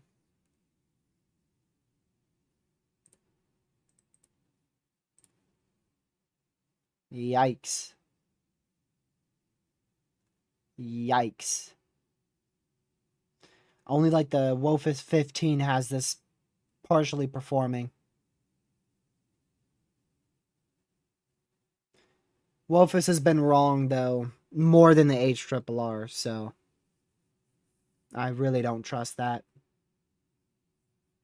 I trust WOFIS less than the HRRR.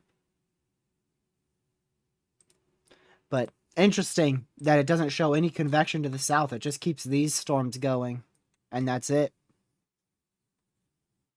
It keeps the whole southern risk area clear. Very, very weird.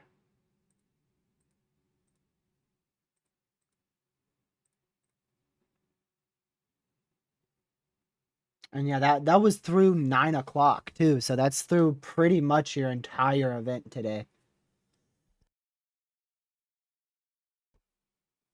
Pretty much your entire event on the WOFIS is not much happening.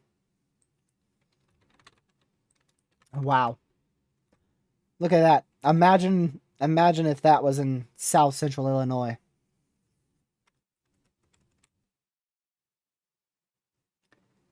Gracious. Thank goodness we don't have as much wind shear out there. It's quite the look.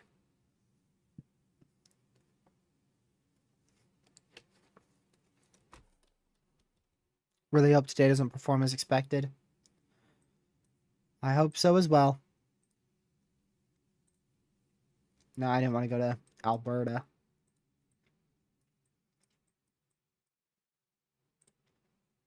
Georgia. I'm assuming it's that one near Tifton. That just went severe. It's probably the one that just ended up with a severe warning. Aren't those cells going into South Central Illinois? One's in Missouri? No.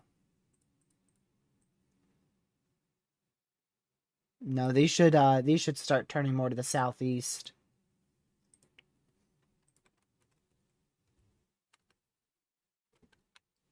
These should be the ones that head towards like St. Louis and maybe far South Central Illinois.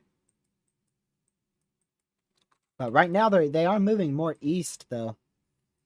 So who knows? Maybe they do end up going more into eastern Missouri, western Illinois. Those could be a big problem.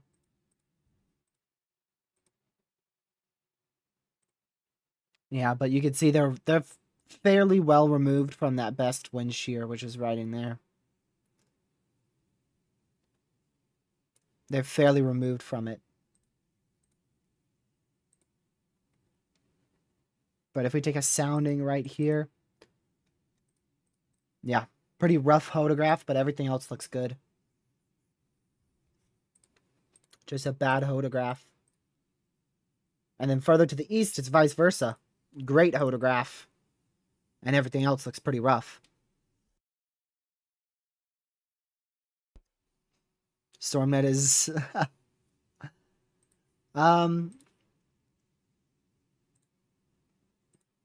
let me see.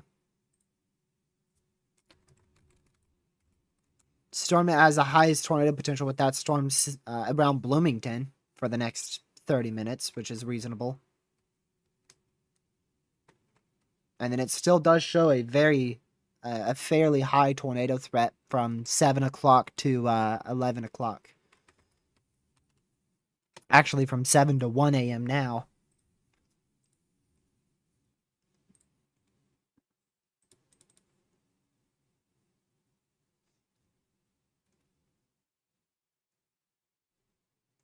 Wow.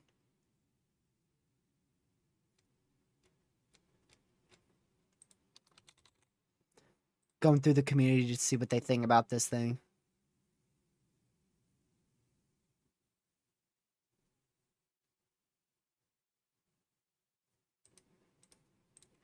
Yeah, I don't know.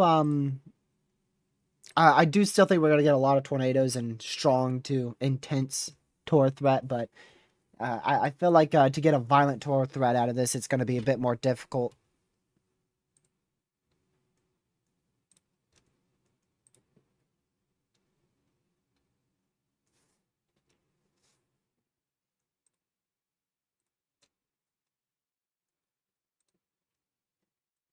But we'll see.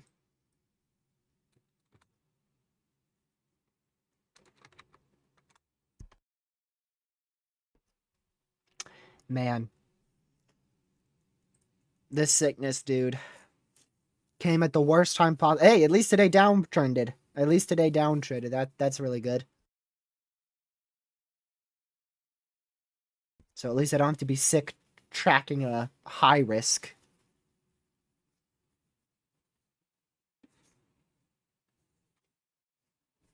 But gracious, man.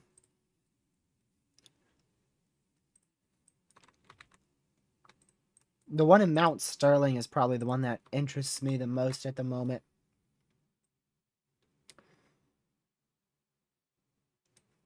But those are still like 3 clustered storms, so they definitely could be affecting each other's environment.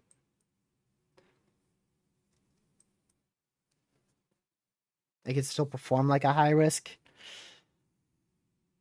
I'm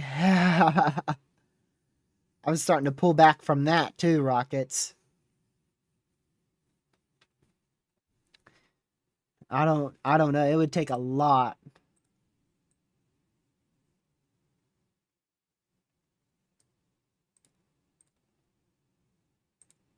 It would take a lot.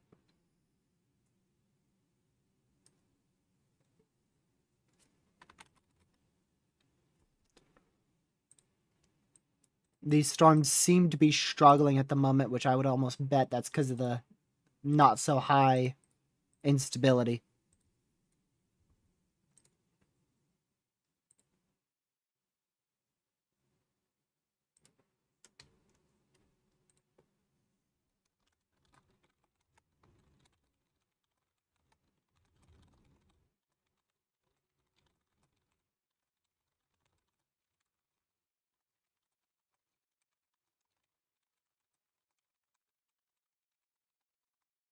Perfect.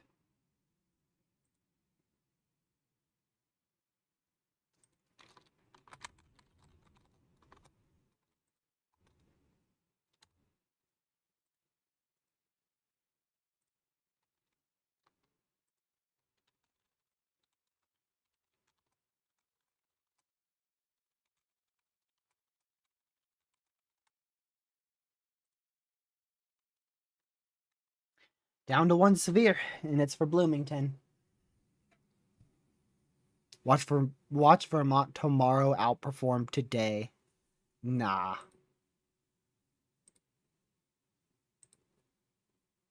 Nah, this is your new meso analysis, though. And there's your bullseye. Central Illinois.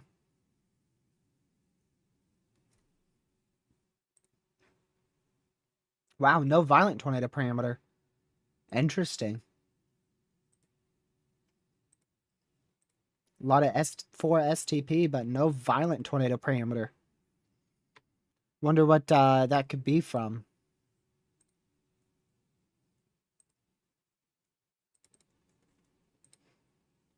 I mean, that photograph looks like an environment that would be able to produce a violent tornado to me. And you're up to 2,000 Cape there too.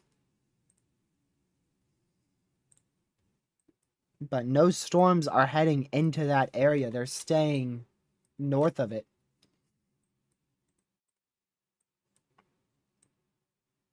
And again, these storms should start moving more southeast with the cold front.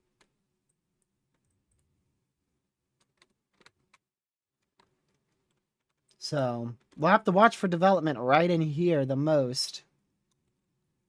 Again, this cluster still concerns me a bit. But who knows?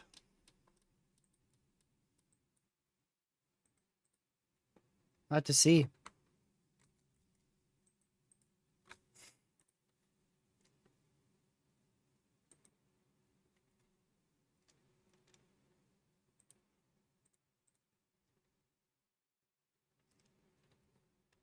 See if I'm too far up in the messages.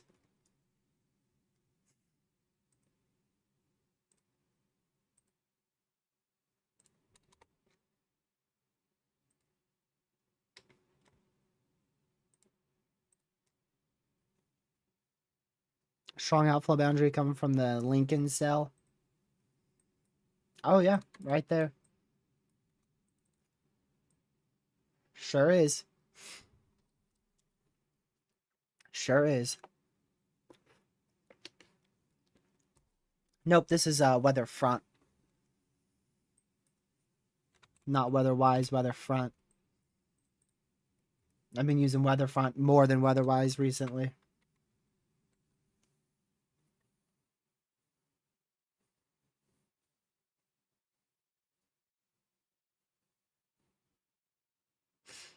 Bloomington, Illinois. Where's that? I feel like that was somewhere over here. I'm gonna have to look it up.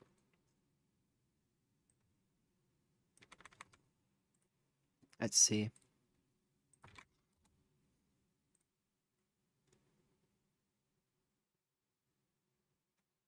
Oh, it's right in front of me. I'm dumb. What the heck? Man, this sickness is... Wow, that's bad. You're getting a severe storm now, but the worst is staying to your south with it. So, just don't go outside. You should be fine. This might be the worst round of the day. We'll have to watch for more storms back here to head your way. But that could be one of the worst storms Bloomington sees. It looks like the highest risk has shifted even south of Bloomington, which is crazy.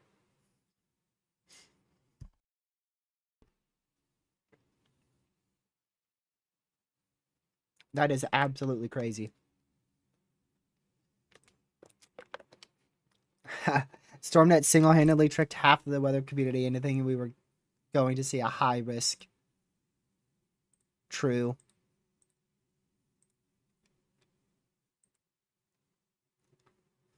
Let's see. I'm trying to see the placement of where StormNet's high was.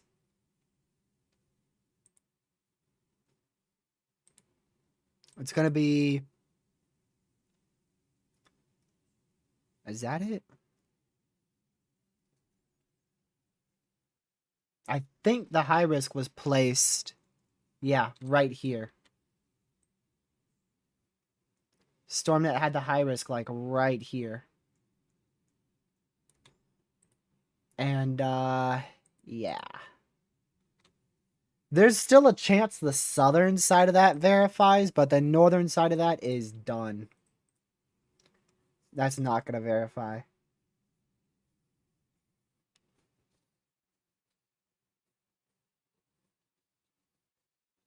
Bloomington storm has a hook on it. That I can already tell you one thing right off the bat. That's behind the alpha boundary, so there's an extremely low chance that that's going to be a hook for tornado potential.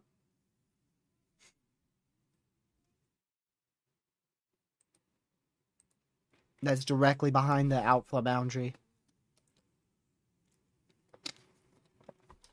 Is that linking storm choking the others off? I don't think so.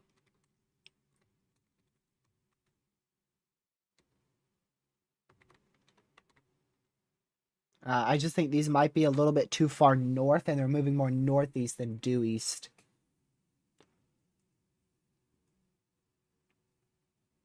So those are still the ones I'm going to watch very, very closely.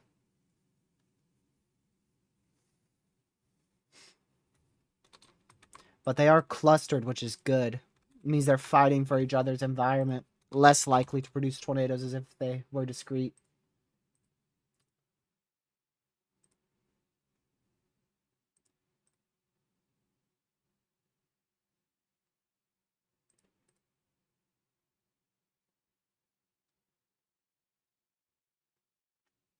Yeah. New section of Wolfus runs new ensembles. I mean, only a very select few of them have a good tor threat developing in and around this area.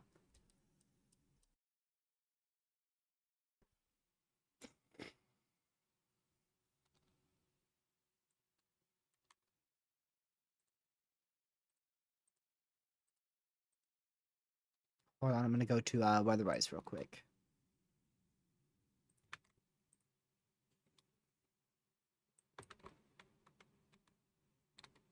Nah, there's no tornado west of there. Vortex, I don't see any.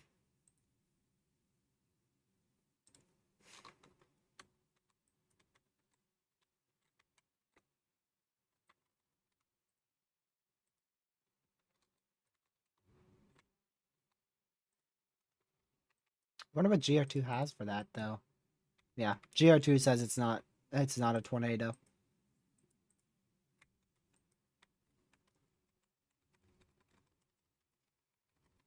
Looks like it's just corruption from the radar.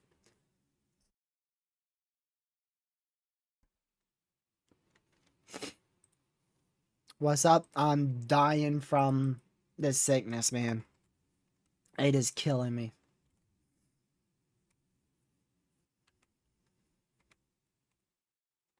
Lower level lapse rates don't look good at all. You're correct with that.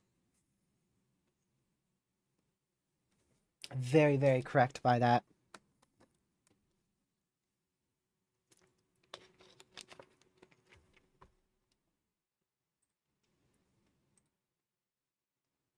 If we take a look at them, yeah, 5 to 5.5. Very bad.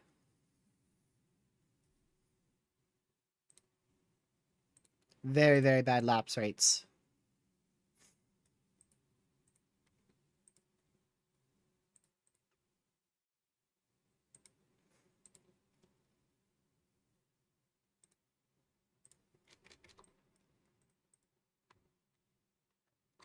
Yeah, all that stuff's moving still to the east, northeast. That's crazy. Wonder if it's going to be one of these storms that become the primary tor threat today.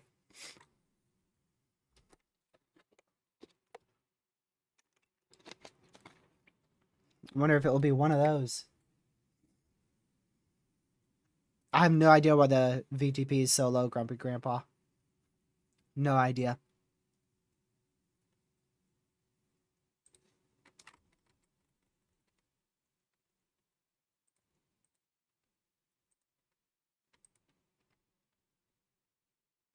I think that's what the HRRR has the primary threat being, is these storms up here. And you can see the way the outlook is angled. It kind of looks like storms would be moving southeast. And these storms are moving southeast, so that might be the main event.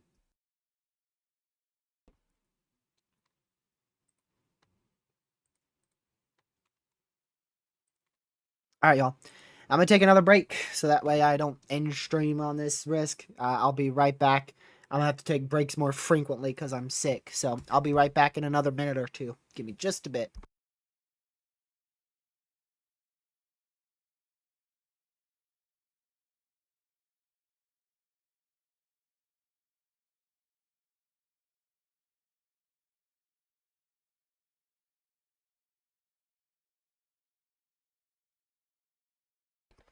If you guys could give me a little bit longer, something happened. Give me like 5 minutes.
All right, I hath returned.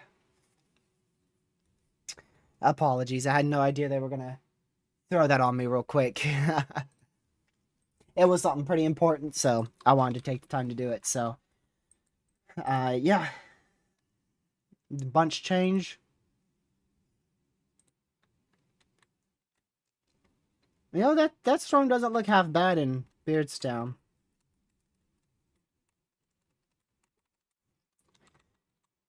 Actually, might have a little mesocyclone to it.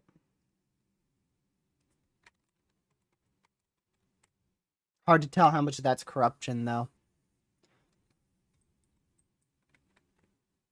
But yeah, we'll have to see if these storms. I mean, wow, look at them all. Dude,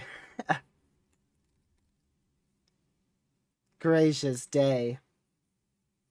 If they just fired a little bit further east, this does look like the beginning of like a super outbreak.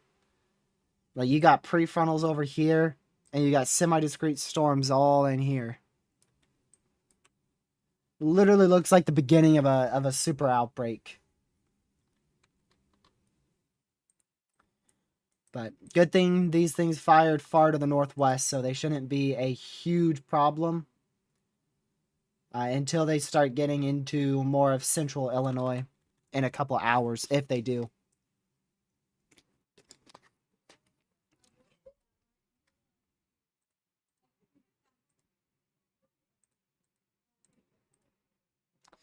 So we'll see.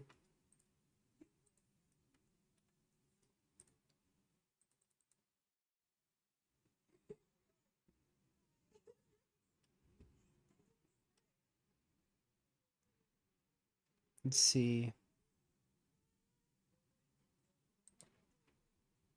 Yeah, also that outflow boundary. and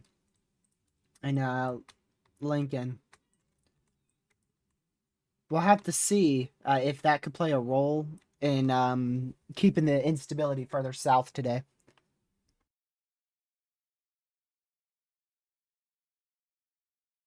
Oh my word. Oh my word, y'all. This sickness, dude.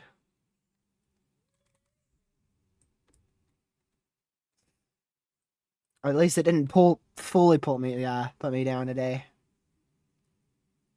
You probably did, Indiana. Family's not exactly quiet.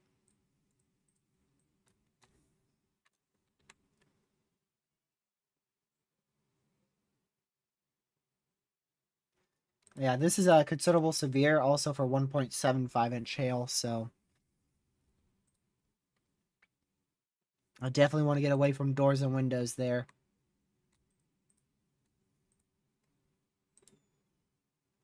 Yeah, but you can see those storms are heading towards these few up here.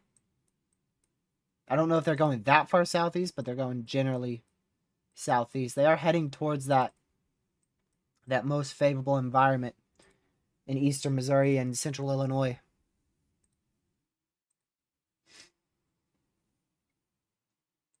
So, I feel like those are probably going to be the main risk today, if they can survive, that is.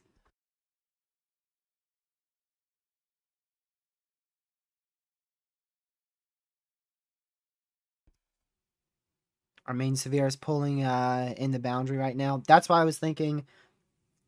That's why I was thinking that could actually stabilize the environment. That has like a boundary being left, like right in here. Actually, could stabilize the environment some.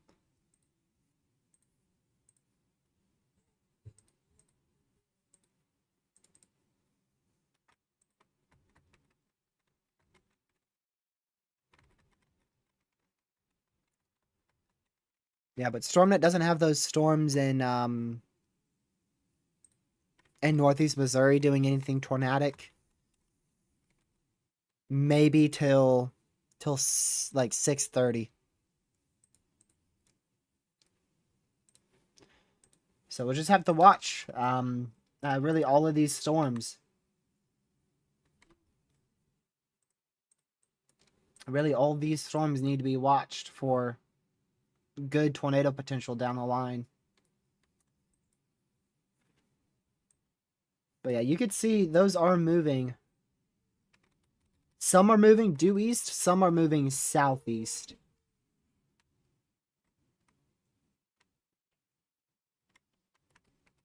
So these that are moving due east, those are going to go towards Springfield. But that's going to take a long time, dude. That's going to take a long time. HRRR has everything popping off at 6 o'clock. But very messy. Has additional storms firing over the next 20 minutes or so.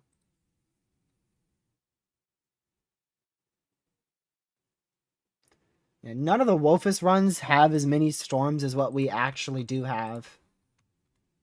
So Wolfus is greatly underdoing the amount of storm coverage we have in Missouri.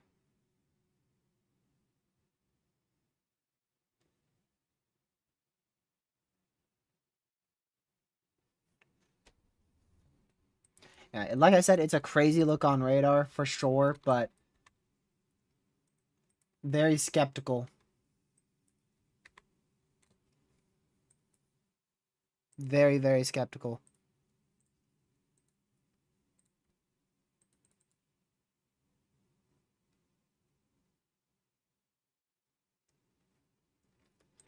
Let's see satellite again here.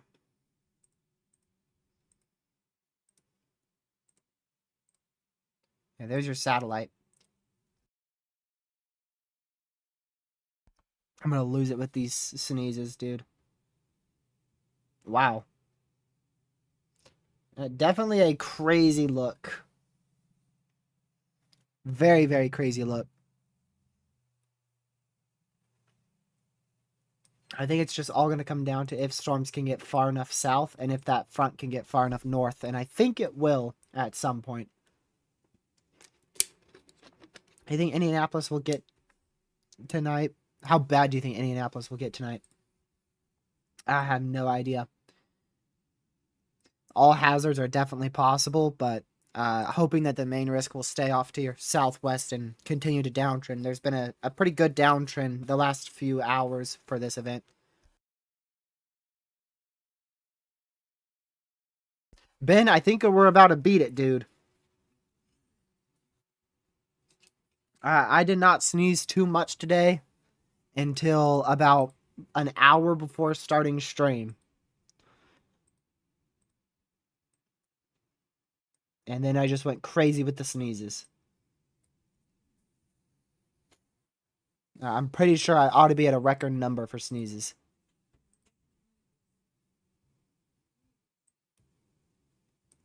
It's almost like being patient could drastically change your opinion.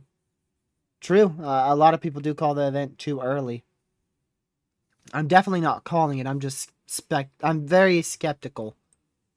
Very, very skeptical about how these storms in Missouri can evolve.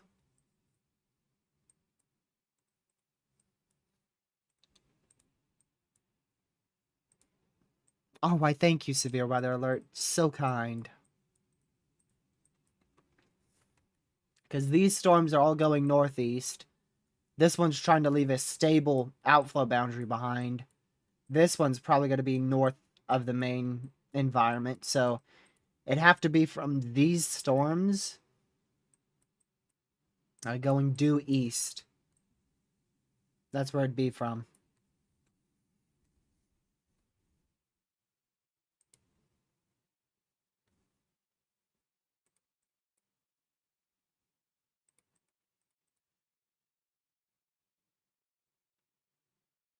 Ooh. Well, there's one of your storms, Severe warned, but yeah, that's starting to move a bit more to the east, southeast. Nah, it's still moving almost due east.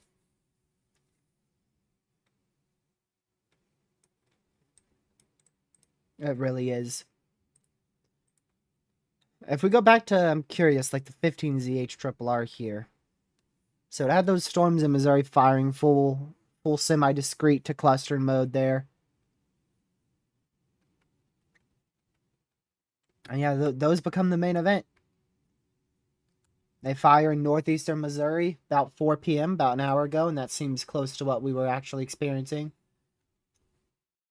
And then it's a tornado outbreak by about 7 p.m. in southern and south central Illinois into west central Indiana.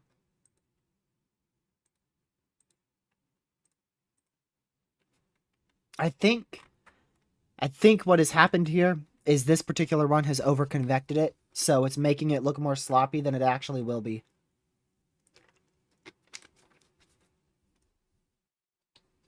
Do you think this event is going to underperform? It might, but considering the SPC didn't go up to high risk, just give it some time. Give it some time. Most of the time, a lot of people call the event too early.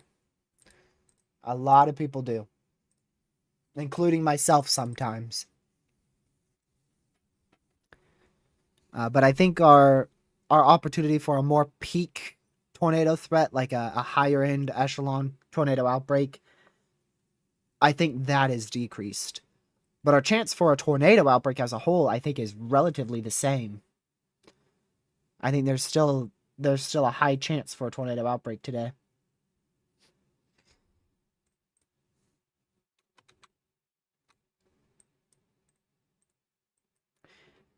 And I would almost bet on it coming from these batches of storms here, because if these storms to the north can do just that, and stay off to the north, these would be that cluster. Maybe the one in Edna, depends if the one in Edna goes due east or southeast.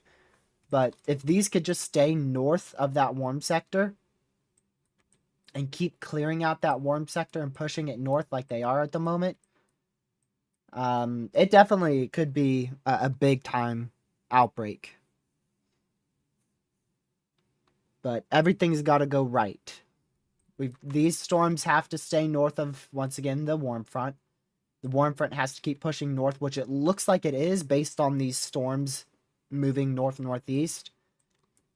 And these cells have to go due east. They can't turn due southeast. Like, they can't go down towards St. Louis.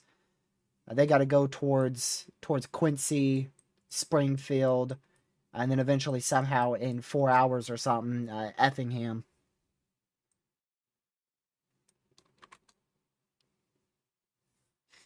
So, yeah, we do get a new age triple arm 5 minutes. We'll see if it somehow fixed that over-convecting problem, but it's a good look. You can't ignore it. Even if it looks a little sloppy on active radar, it's a really good look. It really is. Probably not, Ben. I'll be sneezing my head off the whole night.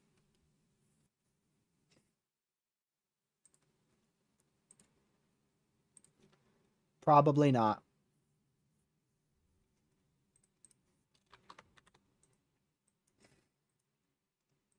Can't really look at that too well, Sam. It's in a good radar hole. But yeah, that could be the start of one of our longer tracked supercells today.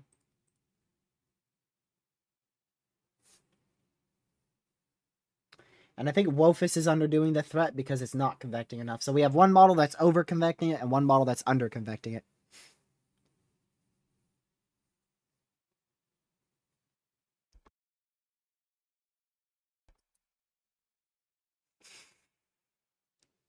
Oh, the radar shows a meso developing. Let's see.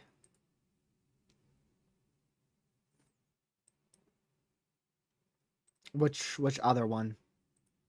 The Kansas City one? I mean, dude, you're looking so far away, dude. It's crazy.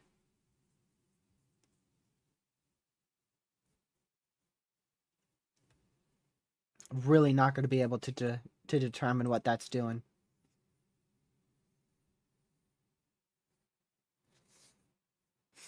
Other one? Buddy, what other one? I looked at the St. Louis and the Kansas City one. What other one? This is the one I showed at first.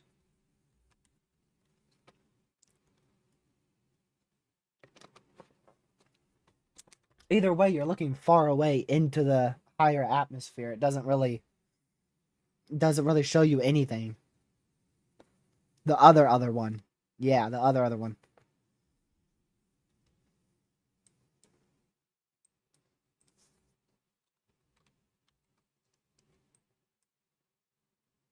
I like how that flash flood warning keeps coming in over and over and over again.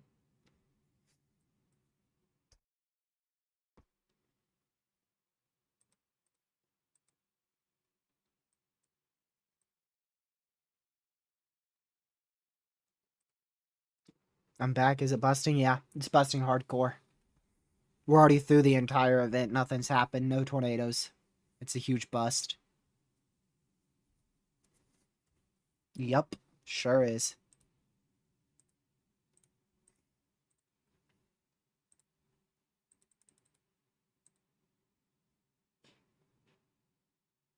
Let's see.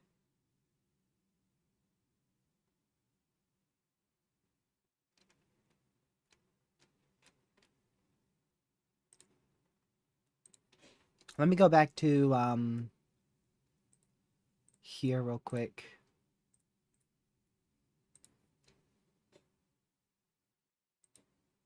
When did this update? This updated at 3 o'clock, so that's far behind. That's very far behind. And another severe for Ashland.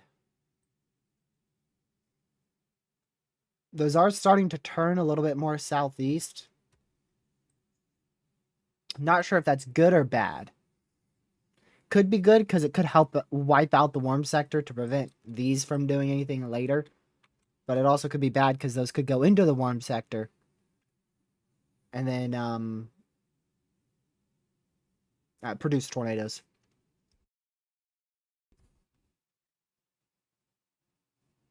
We could get a tornado or two tomorrow in the Northeast. That doesn't how today performs won't affect that.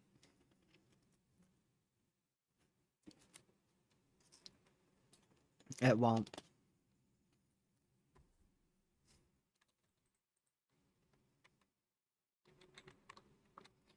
So all these have good looks to them. Like literally, all of these storms look semi-discrete to discrete. Some are close to clustered, but discrete to semi-discrete is really the name of the game right here.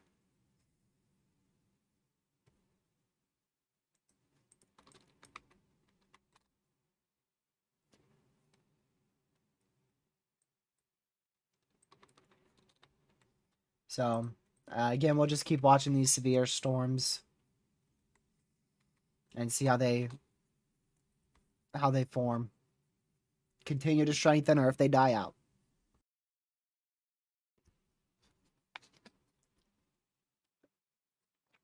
Isn't 6 p.m. the peak? Yeah. The start of the peak. The storms were expected to start at 4 p.m., which was an hour ago, and they have, very much so.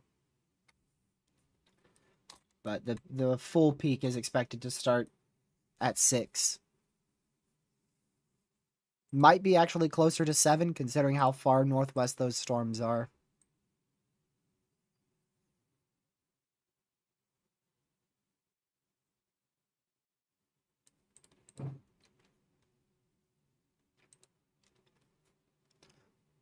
Big hook forming on Lincoln cell. Which one? There's 4 in the vicinity of Lincoln.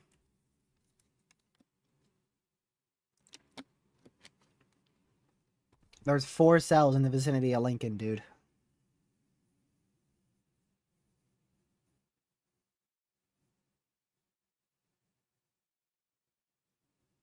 This? Yep. Outflow dominant supercell is producing a hook echo. It's what we call a fake hook. We'll have to look at mesoanalysis to see if that warm sector's gotten far enough north. But we did just get a special MCD, and I think it's going to be for this. It actually might be for these storms.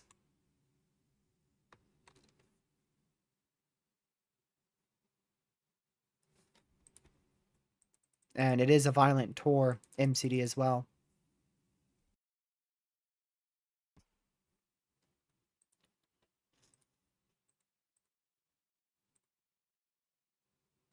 Just gotta wait for where it is.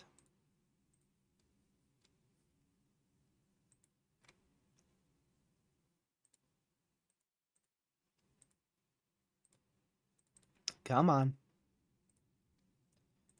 Where's MCD for? Oh, it's the whole tornado watch. Yeah, it's the whole watch. Here you go. It's the entire watch area, really. And they do have a hatched area for the area of increasing tornado potential. Pretty much right on the northwest side of that moderate and into a good chunk of the moderate. Additional watches will need to extend downstream into portions of central and southern Indiana in the next few hours. Should a supercell be able to become surface-based, tornado potential will rapidly increase. So, we'll see. Yeah, basically, literally just saying an increase in tornado potential is possible, especially if any storms become surface-based, and new watches will be needed into Indiana. Eventually. So I'm guessing here in about an hour, maybe a little more, we'll get a tour watch for western, maybe central Indiana.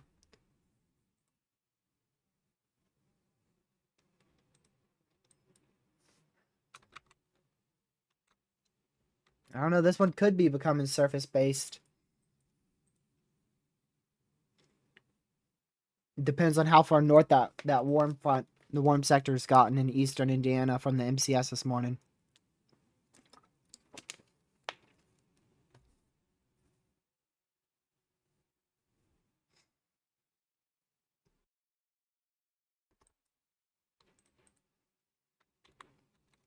Yeah, and these are starting to over-convect a bit. They're still semi-discrete, but I have a feeling they're gonna be a bit sloppy.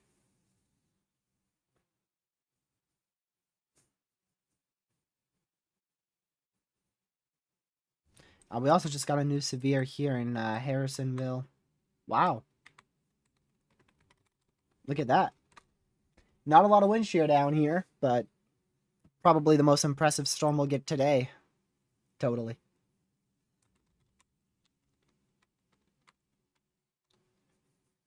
I definitely want to be away from doors and windows and close to your safe spot in that severe.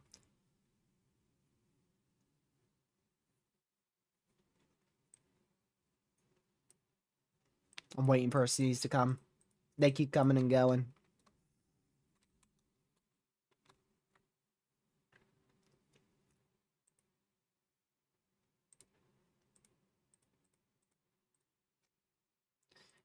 Nothing's that bad just yet, V, but the SPC did say more tornado watches will be needed into Indiana later this in a few hours. Something in an hour or two. We'll get a tour watch for western, maybe central Indiana, as these storms head that way.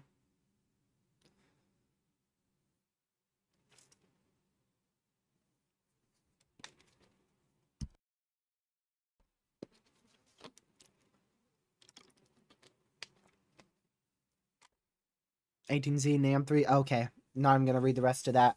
All I had to do was see the model run name. All I had to do was see the model run name to know not to read the rest of that.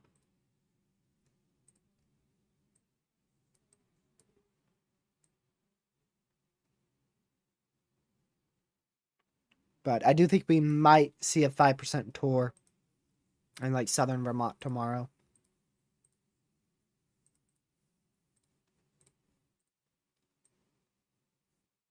Maybe. It just depends on how messy it is. It tomorrow could also be an overconvected slop fest. We'll have to see how much rain is there midday if we get any clearing. Hard to say, V. I have a feeling it might be on the higher side of things for tornado watches. What? Alabama tornado warning. Second warning of the day goes to Alabama. Wow. Second warning of the day goes to Alabama.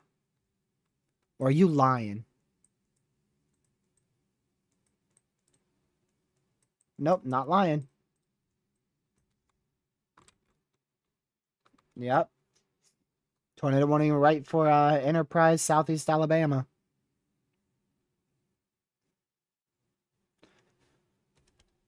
Pretty populated warning, too.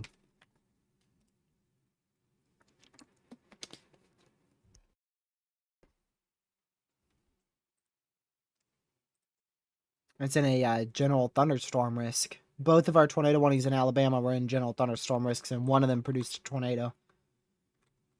This one could produce a tornado soon as well. So, if you're in Enterprise, Southeast Alabama, get to your safe spot. Tornado could develop there soon. It's not on the ground. That's clear air contamination.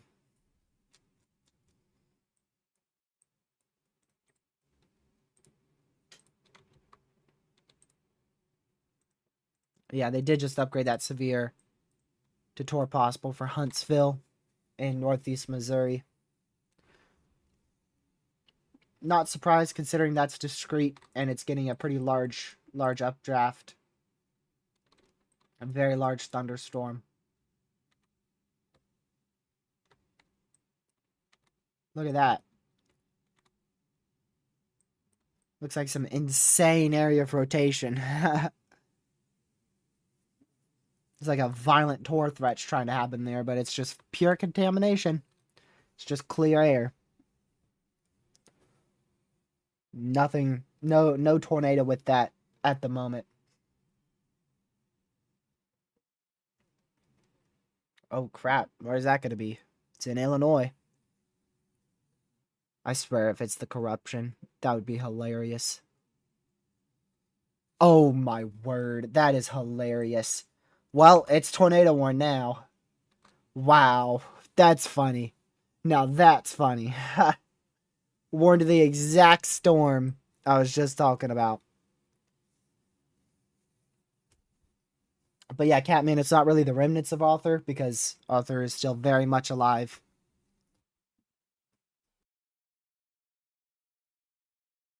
There you go. Finally had a sneeze. Four of them, just I didn't sneeze. But yeah, tornado warning now. Really not a lot of rotation with it at the moment, but it definitely could increase with rotation. And for sure could increase with rotation.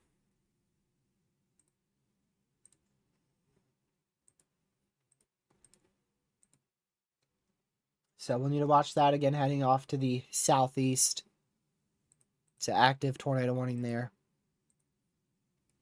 So get to your safe spot if you're in that warned area.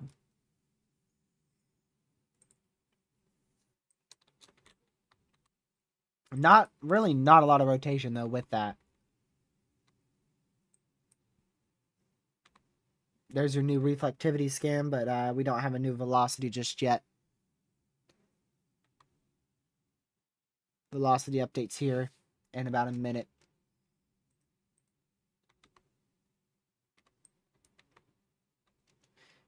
Pretty surprised I got a tornado warning, honestly. I really don't think that has a too high of tornado potential.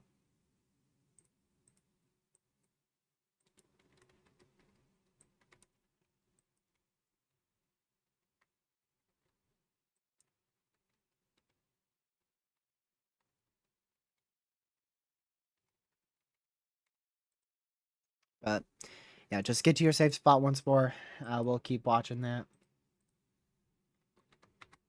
And then I think this storm's going to be a problem once it gets towards the Missouri-Illinois border here in about an hour. So I'd watch that as well. That should be heading into a fairly favorable environment. I'll be heading into this type of environment right here. Not a great photograph. Yeah, 0 to 1 kilometer SRH is low. So it might actually take a little bit longer for that to be tornadic. Might have to get into Indiana, or rather Illinois.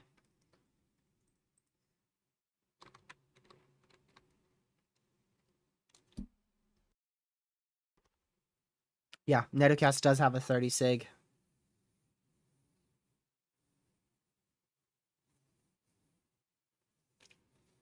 Sure does.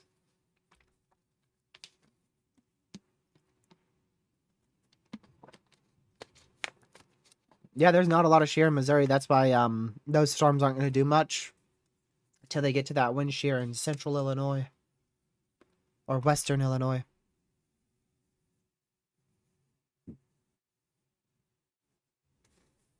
Somewhere in Illinois.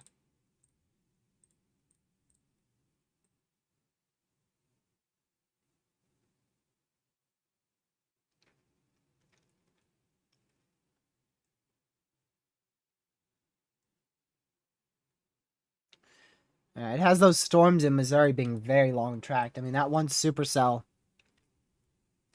that thing goes from central Missouri right now and doesn't die out till the newest frame here, where it becomes more of a linear slop fest.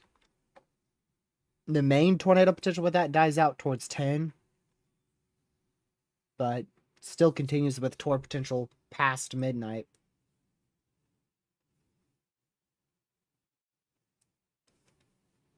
That's definitely not a bad look. Tell you that much. Very good look for tornadoes. Let's go down here to our tornado warning in Enterprise. Still don't see any CC with that, so no notable tornado ongoing with that, but could be a weak tour going into Enterprise in Alabama, so get to your safe spot. Wow.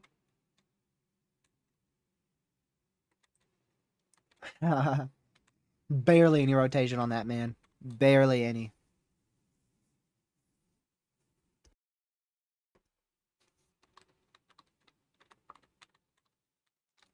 And there's your new CC.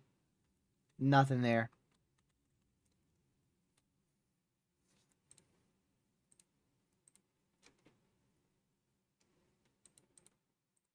Camera has a tour on the ground in Alabama.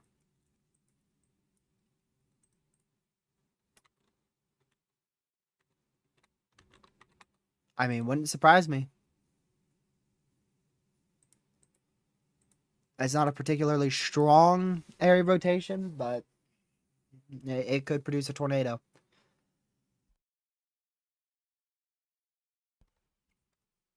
And according to you, it's actively producing one.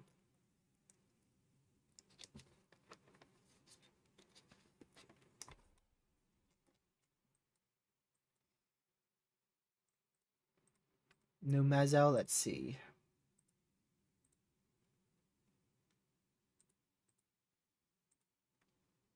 Yep. A lot of Cape into central Illinois, but that environment's not being used. It's not being used up at all.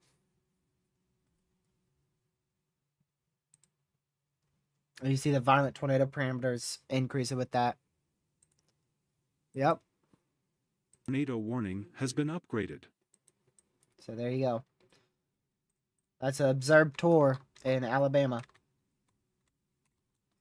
So, tornado on the ground going into downtown Enterprise. Likely a weak tornado, but still a tornado nonetheless. That's the second observed tornado warning today, and it's the second one in Alabama. So there you go. A tornado going into Enterprise and very close to Daleville in southeast Alabama.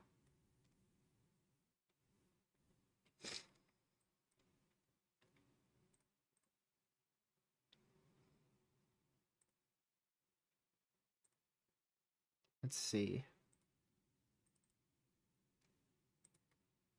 Very good environment. Very, very good. Really good environment. Just no storms to take advantage of that.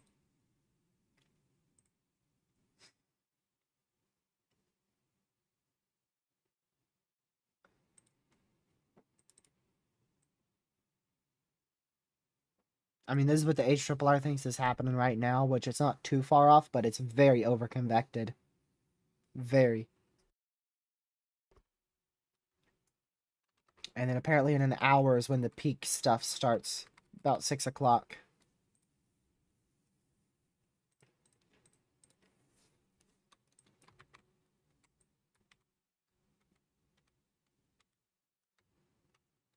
Still don't see, like, any rotation on that tornado warning in Illinois.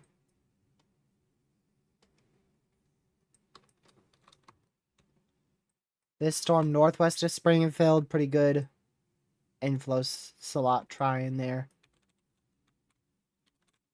But not a good hook, not a good area rotation. And we do still have some smaller storms here popping up near Beardston. I don't think those will be a problem.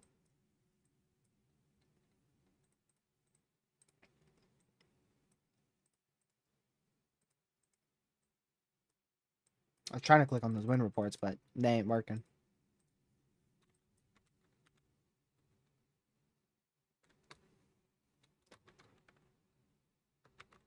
Not seeing any good. That might be some CC, actually. Because it's such a weak tornado, that's probably as strong as the CC is going to get. If that is it. But weak tour going into Enterprise, Alabama right now.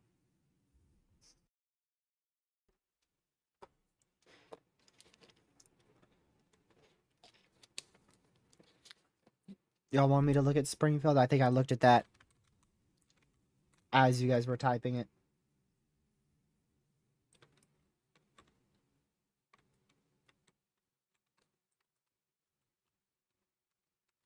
Newest game looks a bit more like CC there, but not a good velocity couplet. So, again, just a weak tornado.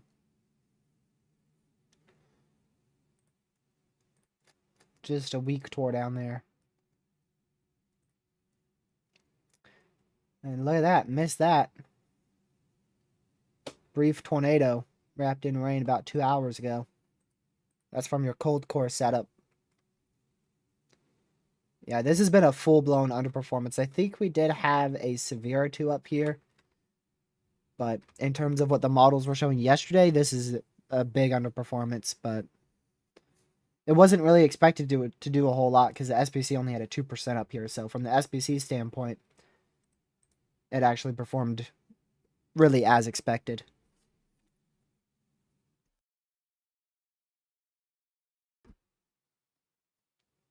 There you go.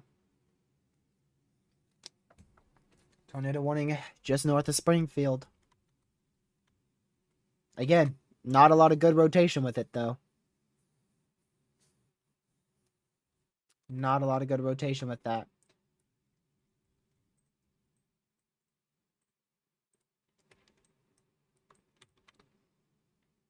Yeah, and again, that could be CC from a tornado. I'm not for sure.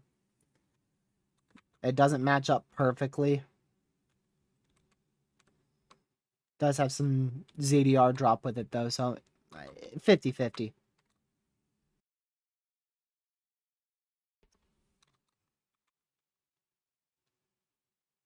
Either way, there definitely was a tornado on the ground, whether that CC was it or not.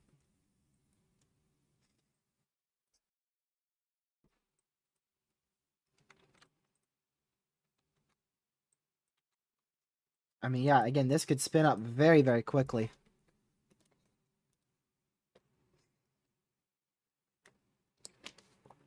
Could spin up very fast.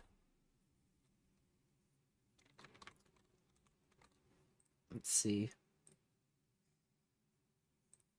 And it's heading southeast, so could be a big problem in a bit. I'll be right back before this stuff starts going crazier. I'll be like 30 seconds.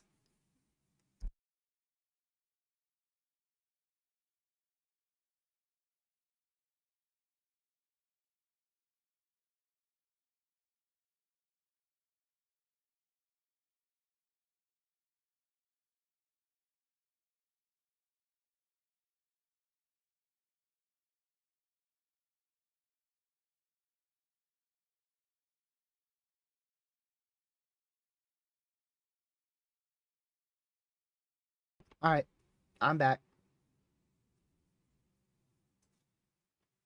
Let me just check that. Okay, yeah, we're good.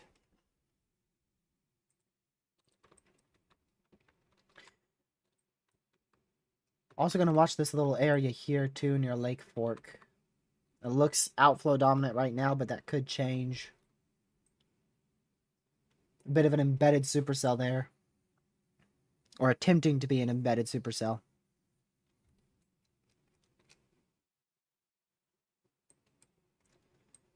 Let's see. Back down to Alabama.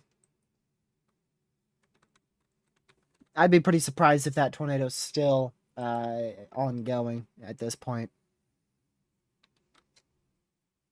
I would be pretty surprised.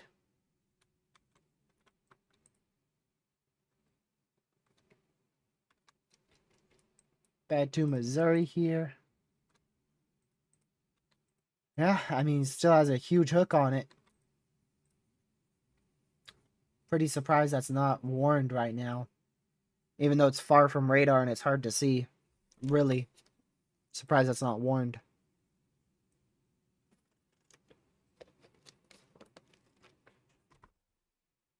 Garden City, Missouri.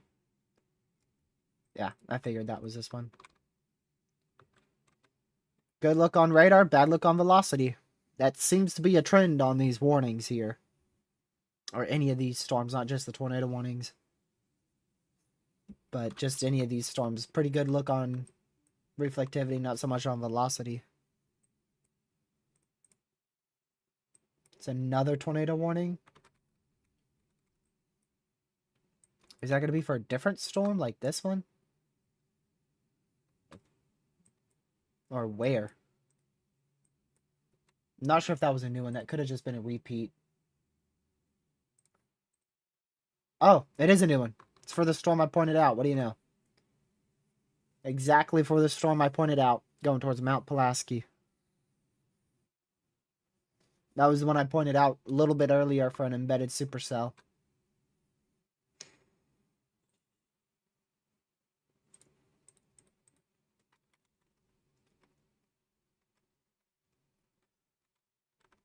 No surprise there. Is this in the moderate? Yeah, it is.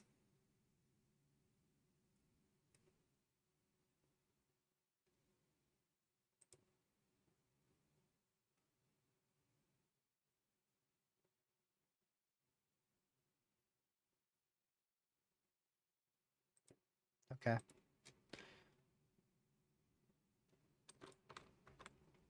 I mean, I wouldn't say they're warning corruption. They're just warning these storms because they look great on reflectivity and easily could ramp up with the wind shear we have available.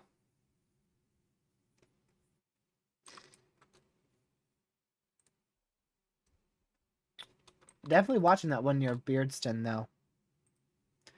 I do like how that one looks for at least some tour potential. We'll have to see how this merger goes if it merges with it.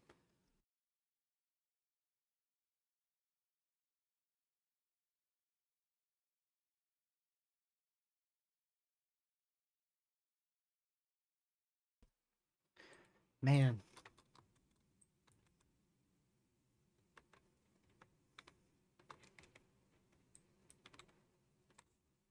So we're up to 4 tornado warnings, 3 radar indicated, 1 observed down there in Alabama.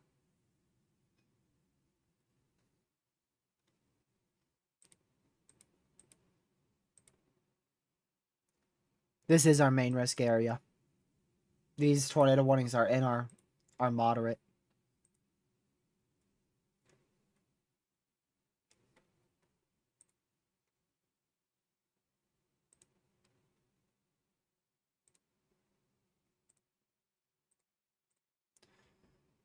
So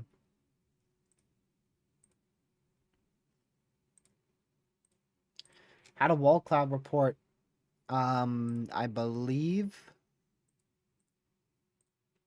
on this storm. Actually, wait, no. That is going to be on this storm. It's going to be in the storm in Illinois. But man, it looks sloppy. It really does.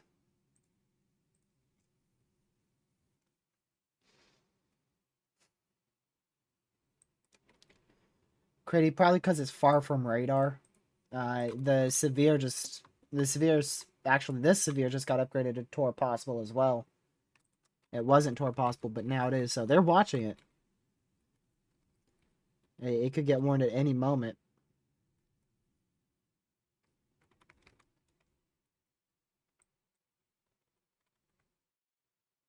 It definitely could. But yeah, these things already turning sloppy back here. Only like 3 of them are good updrafts.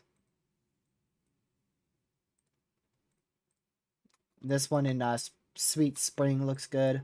Obviously the one in Middle Grove. And in the other severe as well. If we had this type of signature back in Illinois, that would be way more concerning, but we don't. No storms here, and none of these warnings look actually like imminent concerning tornadic circulations to me. They all seem more precautionary, like it could drop a tornado if it keeps intensifying.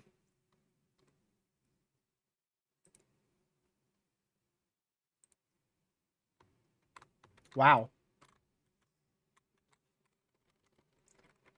That Alabama storm is looking crazy right now. Thing fell right apart, vanished into thin air. Classic.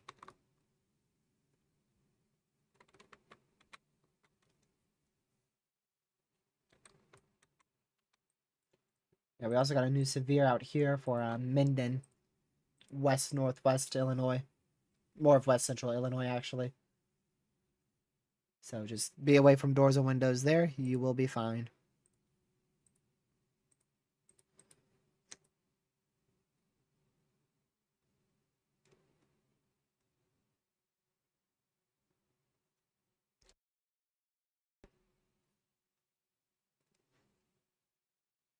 So, yeah.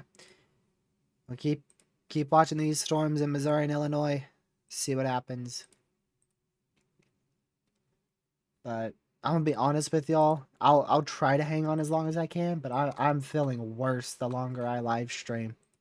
I'm not sure how much longer I can physically go. I'd love to give y'all another 11-hour live stream, but I don't think I can. I'll try. I'll try my best to just keep going.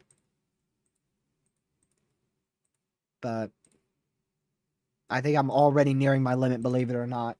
This sickness is just it's taking a toll on me more and more.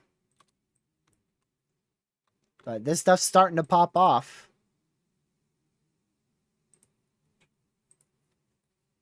It is starting to get bad.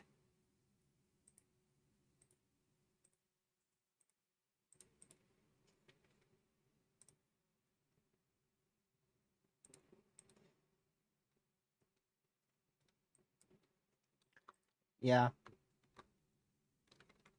I wouldn't argue if they put a tour warning on that one in Middle Grove. It probably does need one now.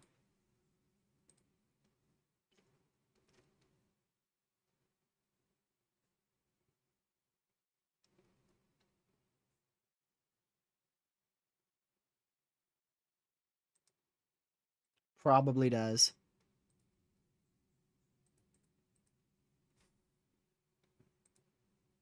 Arizona severe. Wow.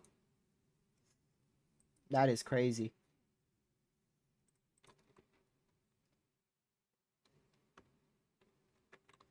So, yeah, a few tornadoes are definitely possible. There's your tornado warning in Missouri.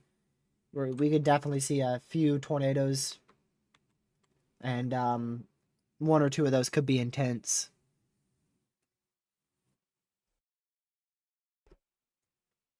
I think that might be one of the stronger storms today. That one in Middle Grove.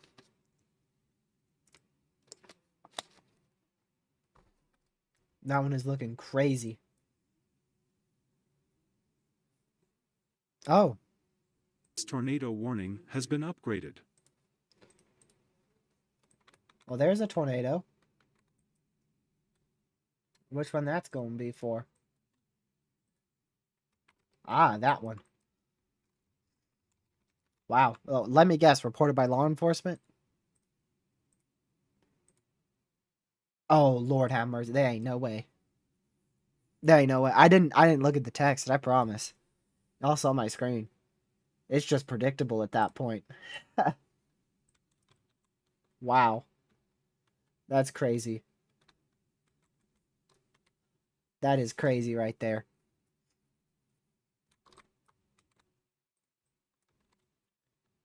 More interested in this little area rotation here than anything further to the west.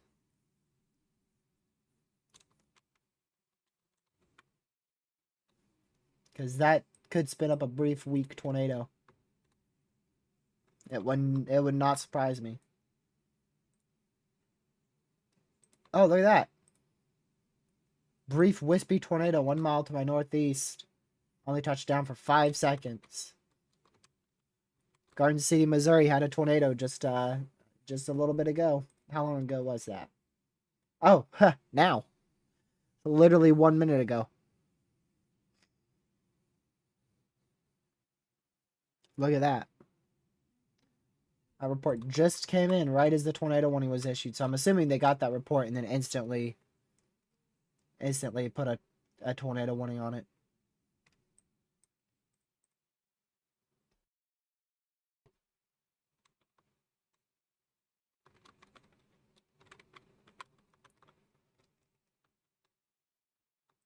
I think these storms in Missouri look more impressive at the moment than the ones in Illinois. No surprise this one in Garden City produced. Look at that hook. There's just not a lot of wind shear out here, so yeah, it just produced a brief, weak tornado. Wasn't really enough for a strong tornado to come out of this.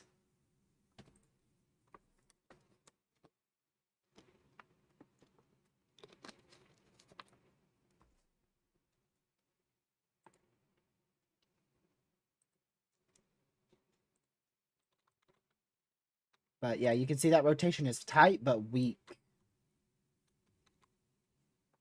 Tight but weak rotation there. Then we have our observed warning just north of Springfield.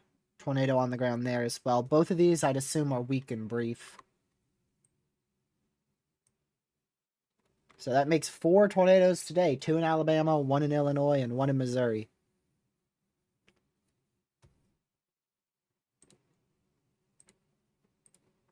Now, I don't really think you can count the 2 in Alabama as part of the outbreak up here further north. Probably I don't think I would count that. We'd need 16 tornadoes up here. Or not 16, 10 plus tornadoes up here for a tornado outbreak. All right, once again, I'm going to take a break. Told you I'm going to need more breaks. I got to go get more water. I'll be right back in a minute.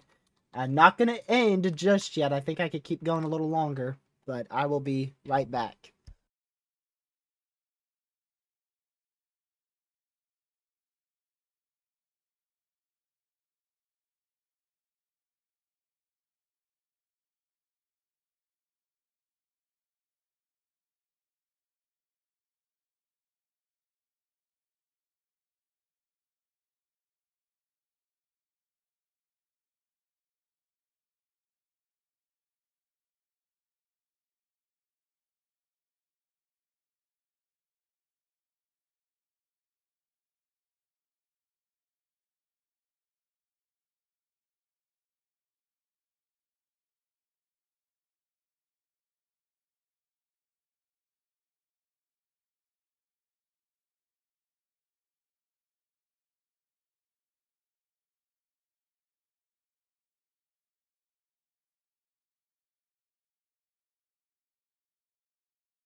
All right, I'm back. New tour watch. How's everything performed so far? I mean, it is just kind of getting started, but I would say probably not as crazy as what some expected. Yeah, a little bit lower on that tour watch, 70-60, but that's still a very high-end tornado watch there for those out there in Indianapolis and in central Indiana.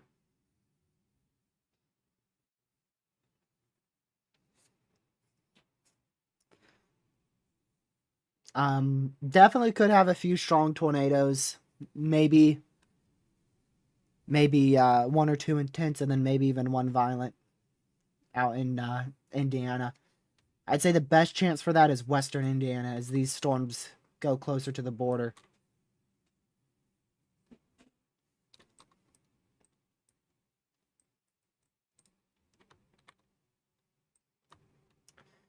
Yeah, a little bit of rot on that cold core storm.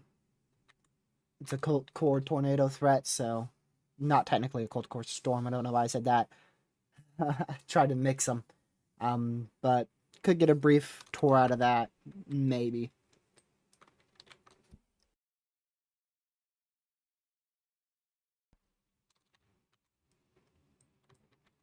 And tornado warning still weak, tight area of rotation. Southeast of Kansas City, you mean the outflow boundary? Or not the out. I mean, there is some outflow boundary there, but it seems like that's more of like some other sort of boundary. Maybe the cold front there. It definitely looks like the cold front, actually.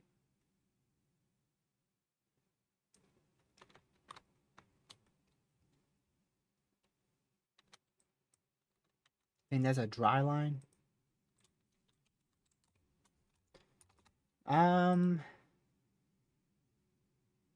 Weather Prediction Center has it as a cold front.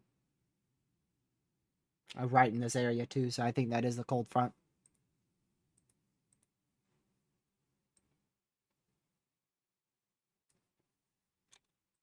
Storms can fire behind a cold front.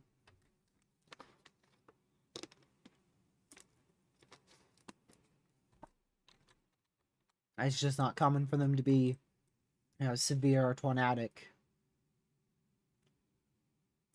But there is some rain behind the cold front there.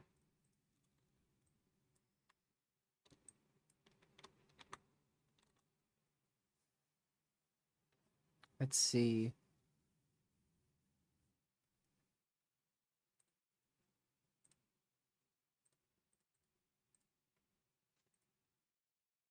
Not really anything new that's going to be coming out here except for our HRRR run in 15 minutes and then meso analysis here in 30.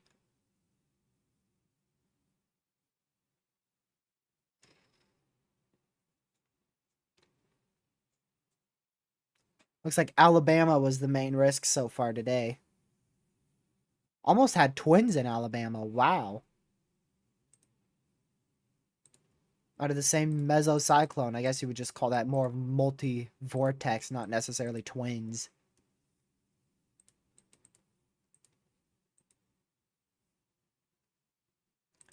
But yeah, it was just a weak tornado. Not too brief. I mean, that has to be a good 3-4 minutes, so not a very brief tornado.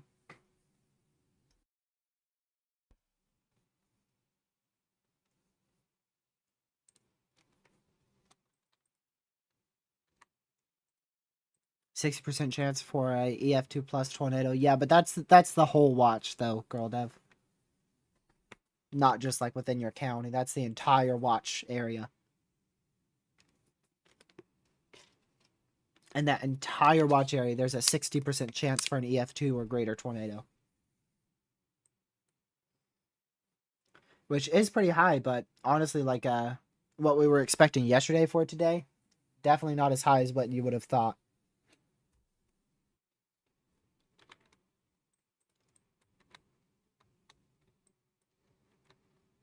Yikes.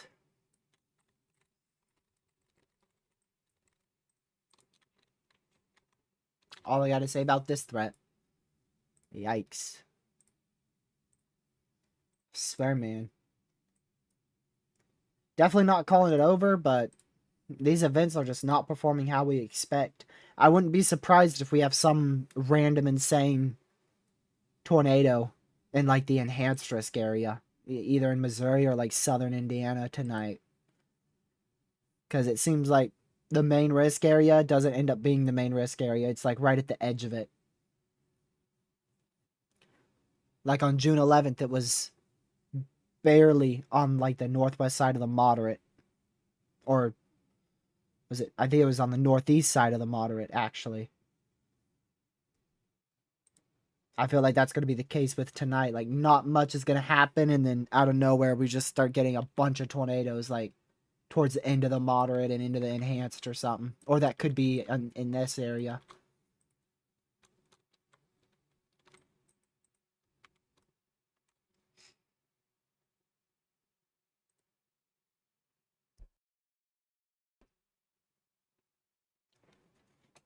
That's going to be a tornado watch, not warning. Oh, southeast of Kansas City, Missouri. For some reason, I read that as St. Louis, man. This sickness, dude, I can't even see right, apparently. Wow. Messes with, I guess it messes with everything, huh? But yeah, there is a tornado warning if you live in, like, Garden City. Just stay away from doors and windows, get to your safe spot. Away from doors and windows. We still could get a brief tornado out of it, but it already dropped a whole entire 5-second weak brief tornado. So we know this storm is likely not going to be capable of producing much more than just a brief weak tornado based on the environment and also the fact that it just produced a weak brief spin up. I doubt it will be anything more than a risk for another brief spin up tour out of that. I wouldn't say slop. I don't know.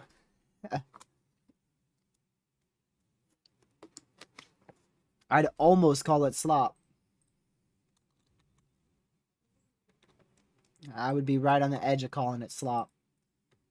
These storms in Missouri are not so much slop, though. They look a lot better. But for your main risk area, like, these two are barely even worth the warning that they have right now. And you can see there's a report of rotation. A wall cloud. So hopefully that means that it's not on the ground anymore. But it could produce another brief weak tornado. According to law enforcement, it already produced one tornado.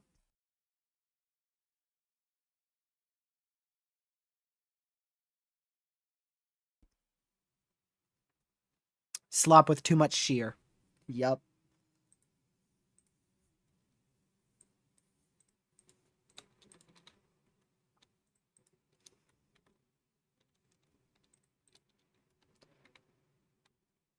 That's really the only big concern right now is that one north of Mexico in east central Missouri. All on its lonesome in front of the clusters behind it. That one is more of an interesting storm there.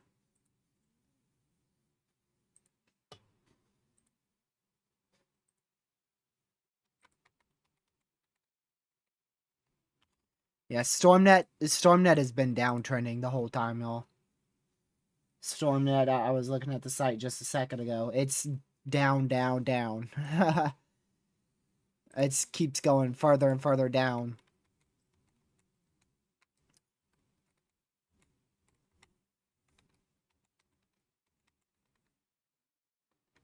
It still does have pretty good probs in eastern Illinois, right in here.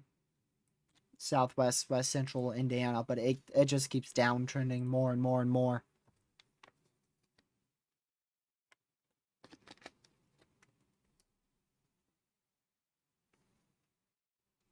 Just wait 2 hours till we get really good wind shear. Rockets, my guy. The wind shear is at 250 to 450 in the 0 to 1. And it's at freaking 400 to 700 in the 0 to 3. If you count Indianapolis, just north of Indianapolis, there's a 1,400 0 to 3 SRH. Look at that. 1,404 there. And as for Missouri, by the time storms get into the good wind shear, they'll be dying out. Unless, other than those far northern storms, like these, yeah, I would be a little bit more concerned about those. But down here, I expect these to die out before they get into the good wind shear.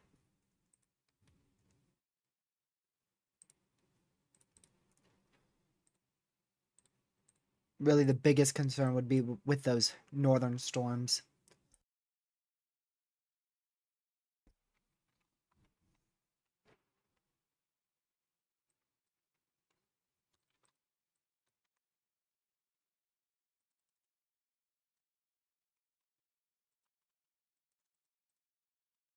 StormNet has the highest tor prob right now on that southwest storm down here, which makes sense. And then in about like 20 minutes or so, the highest Tor prop goes to this storm. So I think that could be a big problem north of St. Louis in about an hour, hour and a half.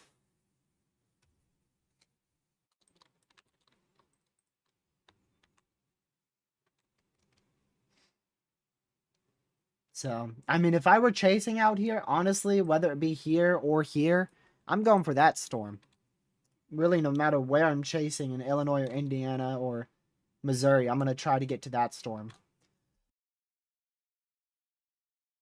Indiana would be a little bit more uncertain because, you know, if you're in Western Indiana, that's probably like a 4 hour, 2 to 4 hour drive. It'd be too far.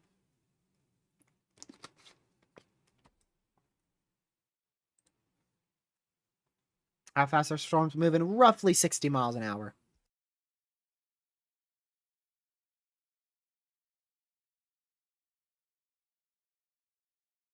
That one in tornado one we're looking at in Missouri might be moving slower though. Yeah, 40. But the ones in Illinois are moving at about 60.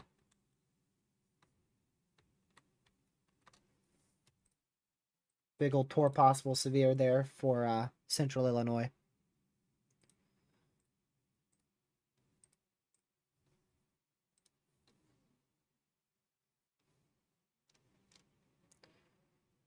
We're going to get a new HRRR in about 5 minutes for what it's worth. I mean, we could at least see if that's semi-accurate, but so far it's done pretty well on the more slop fest risk. But with time, it did show these storms eventually, the weaker storms dying out and the stronger storms sustaining and becoming discrete. Oh, Iowa tour. I guarantee you that's going to be up here. Oh, yeah. Gotta be up here. Yep. For sure. Really good area of rotation there in Iowa.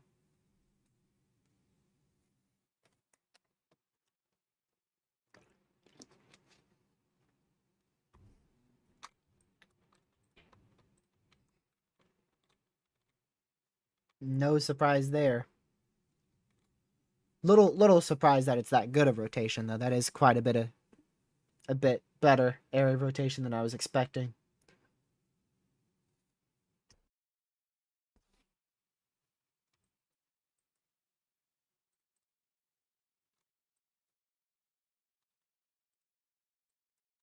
Pretty big hail course starting up on this storm near Buffalo. Look at that. Wow. Very large hail core on that.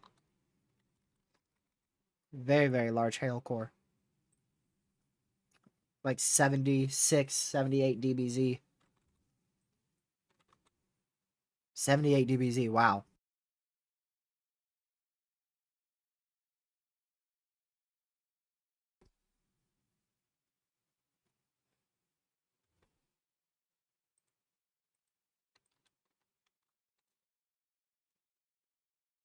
"2026 really is the year of chase the other environment."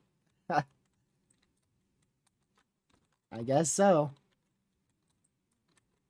Look at that, dude. There ought to be some, maybe baseballs in that thing. Huge hail spike, huge CC, probably up to some baseball 2.75-inch hail could be within that thing. Some crazy DBZ.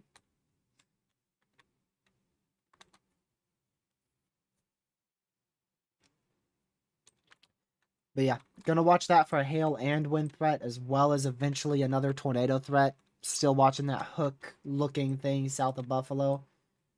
And then also gotta watch this one in Warrensburg in Illinois.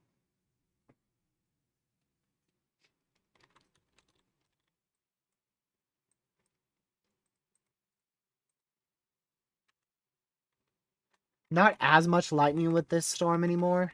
North of Mexico. We'll see if it can sustain. It's kind of 50-50 on if it can sustain or just will die out.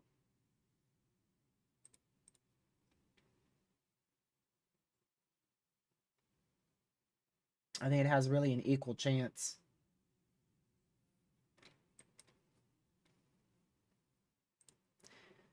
What is it with 2026, man? These events look literally borderline historic. 2 to 4 days out, and then day of, it's just slop. Or it looks historic 2 to 4 days out, and then day of, it looks like slop, and then you get a random tornado outbreak a little later in the evening on like the edge of your risk.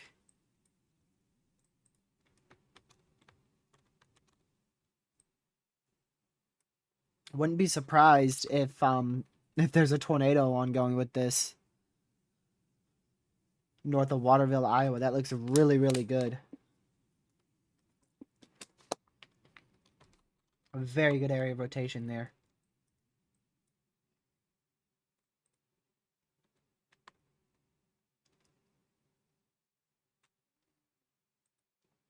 Okay. Yeah, they did continue that tornado warning. I'm not surprised with that. Not surprised at all. There you go. Baseball-sized hail. 2.75-inch hail on that tornado warning as well.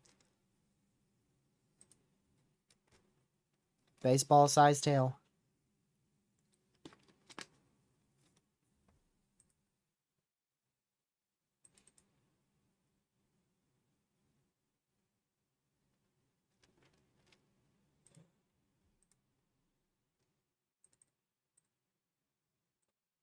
All right, new HRRR should be coming in.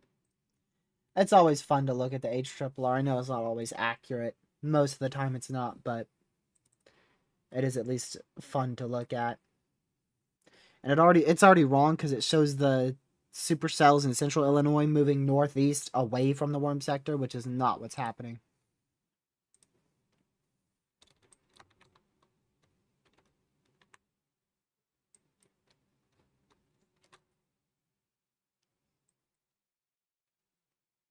And I really think something's going wrong with the environment out here. It might be that outflow boundary that happened from the first severe storm.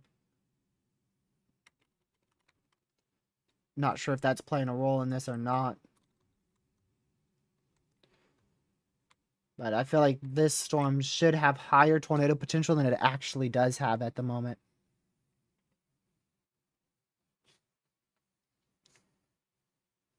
So we'll keep watching that. I think if anything is going to produce a good, strong tor threat here in Illinois in the short term, it's going to come from this storm.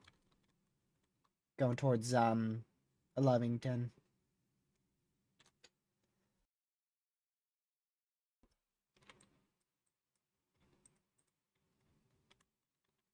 Whoa, man, that's on the ground.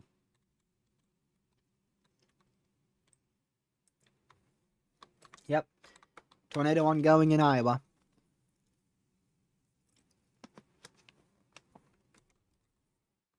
Unless that CC disappears next scan. But that looks like it's a tornado ongoing to me.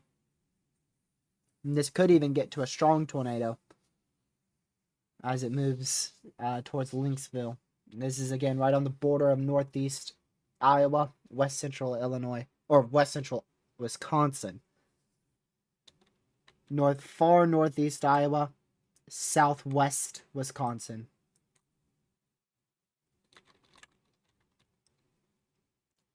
Just a small CC at the moment, but that could get a lot larger in a scan or two.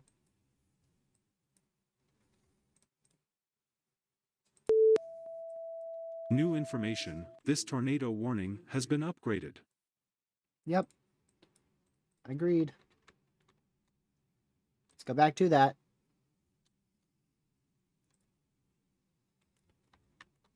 Whoa. You know what? They could have gotten away with a PDS on that. They could have gotten away with upgrading that to PDS. Because that's a very tight area of rotation with a big correlation coefficient. Dropping down into the 66th percentile there. That's a big drop in the CC. So, strong tornado. Strong tornado ongoing north of Waterville in northeastern Iowa.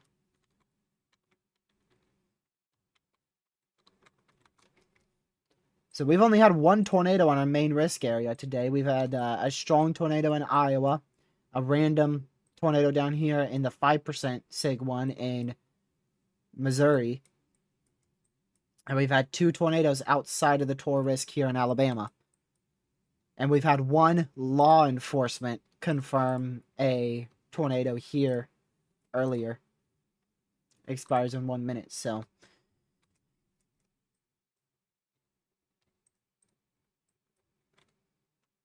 Wow. Sham wow. Wonder if they'll go PDS for that. I mean, that's definitely PDS criteria. Wow. You're looking at an intense tornado ongoing now, man. 47 percentile. Sheesh. That is definitely a intense tornado happening now. North of Waterville.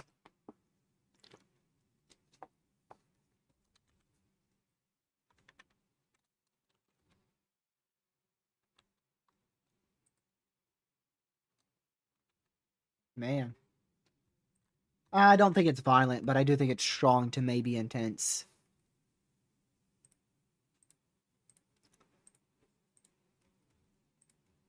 Who would have guessed our first potentially intense tornado is in Iowa?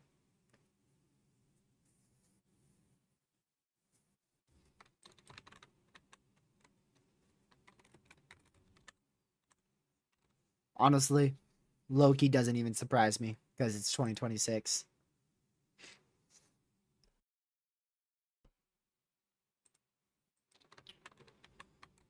Yep, continue with a big velocity couplet here. Still no good reflectivity debris ball. But definitely a strong to intense tour ongoing. Again, just northeast of Waterville.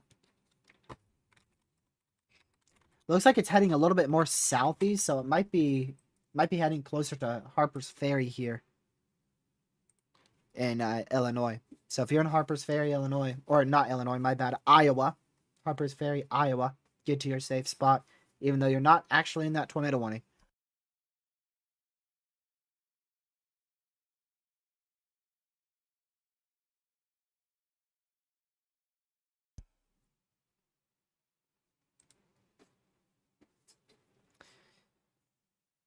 Huge hail spike in Illinois. Whoa. What the heck? Wouldn't be shocked if that's softballs. Wow. One of the most impressive hail signatures I've seen all year. Holy crap. Also, something else I noticed on this. Inflow's increasing. This could actually be a really good intense tornado threat if this keeps going the way it's going. So, I definitely want to watch out for Blue Mound, Macon, and then downstream Bethany and Sullivan.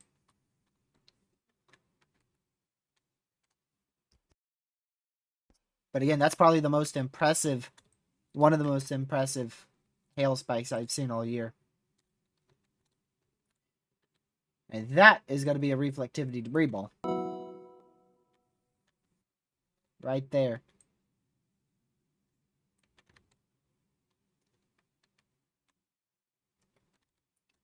So, definitely a strong to intense tour. For sure. Surprised they still didn't put it as PDS. It's going towards Lynxville and Harper's Ferry. Generally that direction in far northeast Iowa.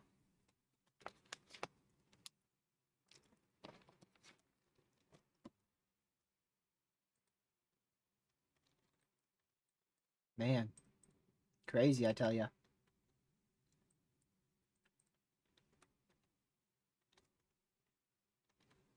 Watch this storm here as well going towards Clinton, Missouri. Wouldn't be surprised if that gets a tornado warning soon.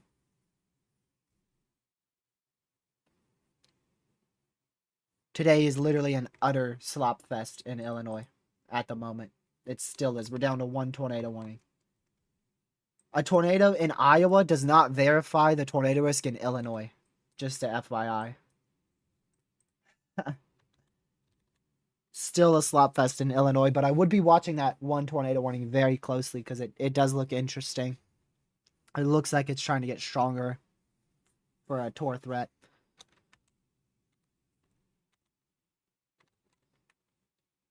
Still huge CC. Still a huge CC heading towards Lynxville in Iowa.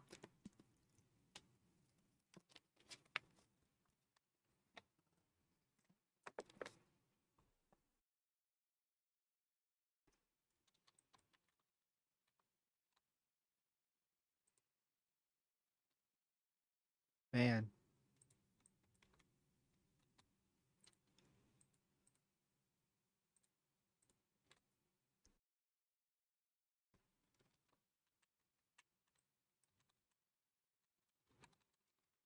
I do want to go back to that one in Illinois. Again, it's just a full slop fest down here, but there is this one storm right here. Look at that. For Blue Mounds. Blue Mound. I want to watch that very, very, very closely.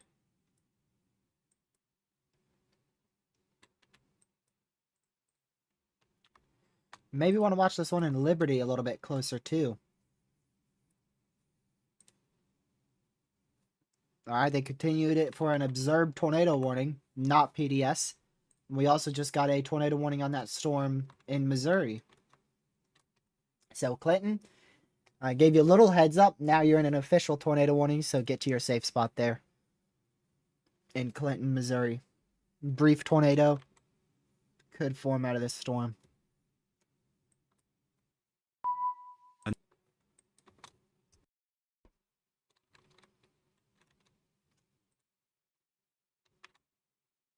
I don't know why it's not PDS. Should have been PDS a long time ago. Not sure why it's not.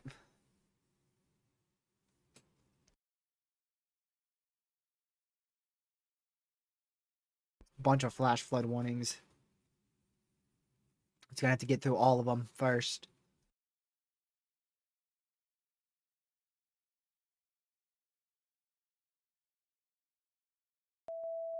A new tornado warning has been issued. Alright, let's see.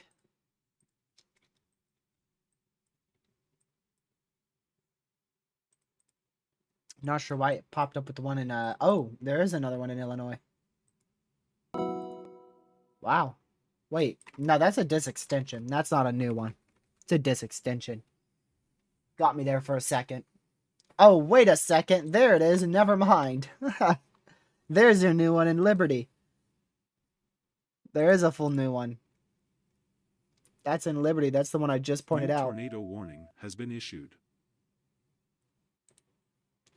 So there you go. That's a new warning there for Perry and Liberty, Beaverly, and surrounding areas in western Illinois. Get to your safe spot.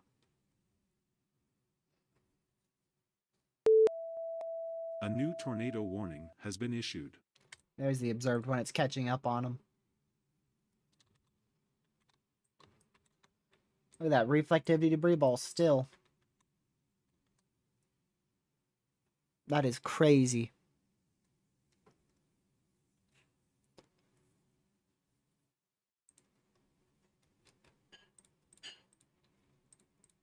Don't know how it's not PDS.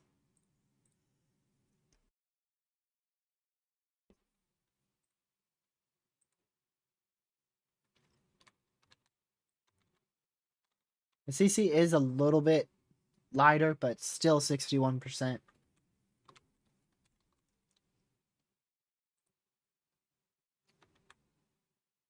So watch that storm in Liberty. Doesn't look the best, but it's a good sustaining supercell, so that probably is going to change. And then, yeah, one in Blue Mound. Probably going to get a new tornado warning a little south of that because it looks like it's right on the edge of the tornado warning. So we might get a new warning slightly south of the current one over Blue Mound. Rapid rotating wall cloud 3 minutes ago.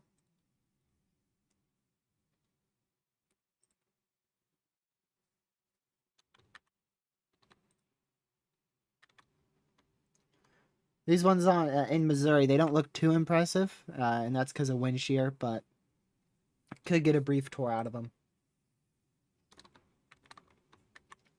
Wow. Might actually be borderline violent at this point. Might actually be borderline violent now.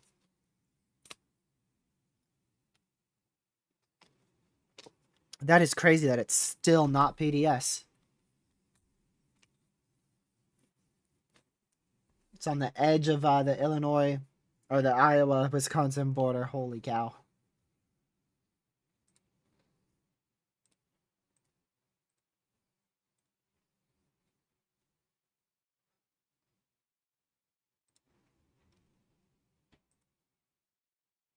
Let's see.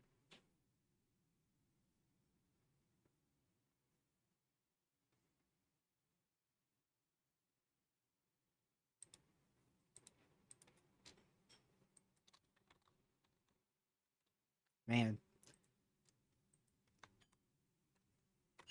Yeah, like I said, I have no idea why it's not PDS.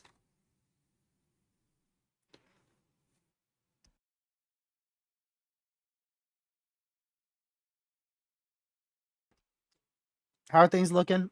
Not that bad for Illinois and Indiana right now. That Blue Mountain storm definitely concerning. But it's starting to get worse. It is, to be honest with you.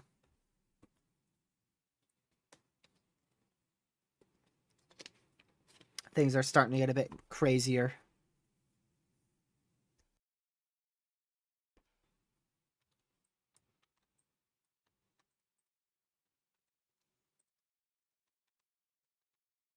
Holy crap. And then we have probably a violent tornado. What I have to assume is a violent tornado. 25% right there. On the north side of Harper's Ferry, far northeastern Iowa.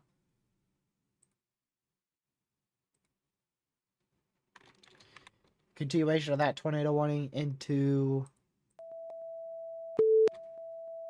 New information, this tornado warning has been upgraded. About time. It only took the debris ball to look like a violent tornado for us to get a PDS. Very, very late. But there's your PDS tornado warning. A new tornado warning has been issued.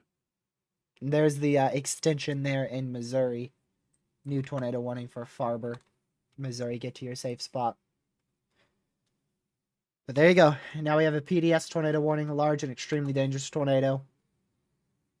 On the ground heading towards Eastman and Lynxville in Wisconsin.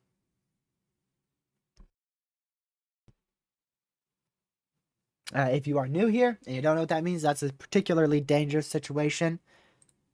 It means that there's a... Here's another one. A new tornado warning has been We issued. just extended that. That's PDS as well now. It means a large and extremely dangerous tornado is on the ground, confirmed, and heading towards a, most of the time, relatively populated area.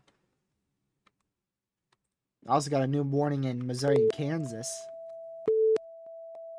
New information, this tornado warning has been upgraded. Yeah, new tornado warning there for Amsterdam and Foster. In Missouri and Kansas. A new tornado warning has been issued. Again, still PDS up here on the border of Wisconsin and Iowa. Wanting to see this next scan here. Looks like it's gotten more messy, so I wouldn't expect this to be a very long-lived tornado.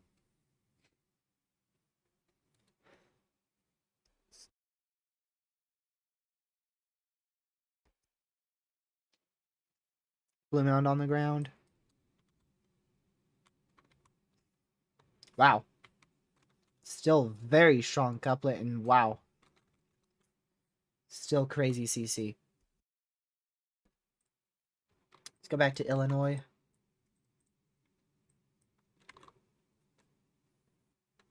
It doesn't look like it's on the ground.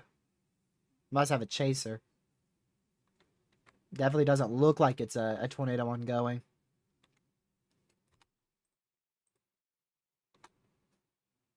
Bolt funnel observed west of this location, becoming less visible now.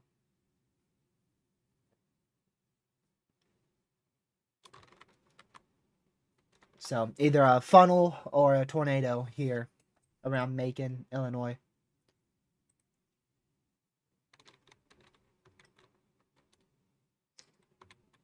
That's still crazy. Very, very crazy. Velocity, CC, and reflectivity debris ball. Still continuing. I can see that it's just south of Lynxville right here. Wow.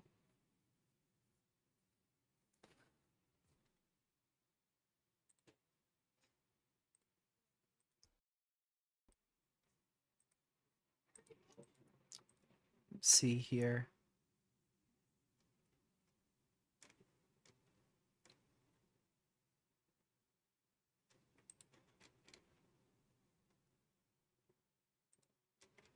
There we go.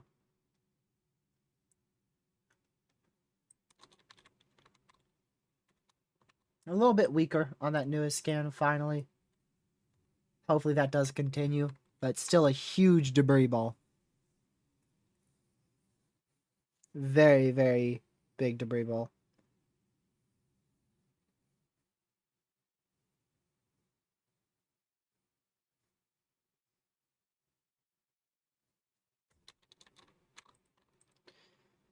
Go back to Illinois here.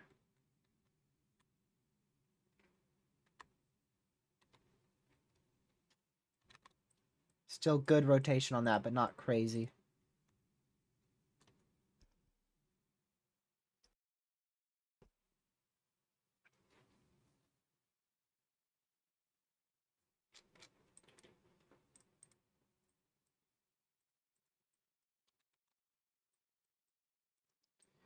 None of these none of the tornado warnings in Missouri look that good, and the ones in Illinois look better. It's like they switched.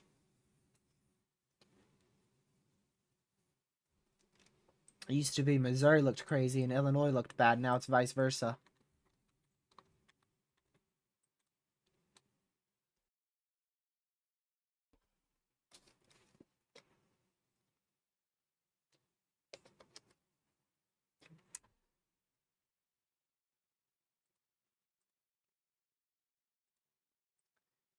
So again, we still have a PDS tornado warning in effect here for Eastman.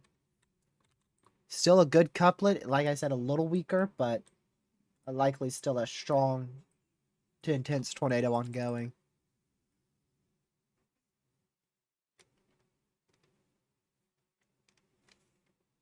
May have been borderline violent at some point.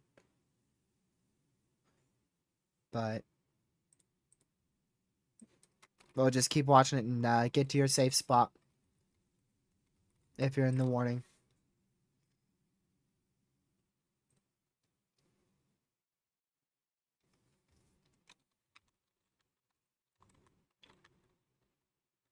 That's crazy, though.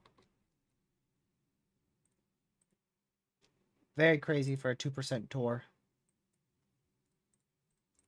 Not even Sig 1 either.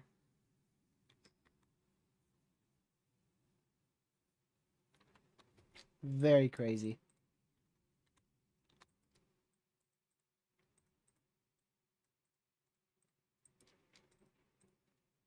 Look at that, though. It really does look like a full-blown tornado outbreak on reflectivity if you just got rid of the warnings.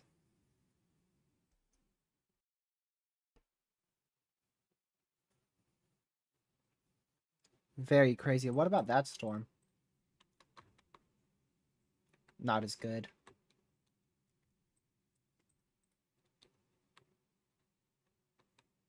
Seems like even with this good area rotation, it's still not intensifying enough to produce a tornado.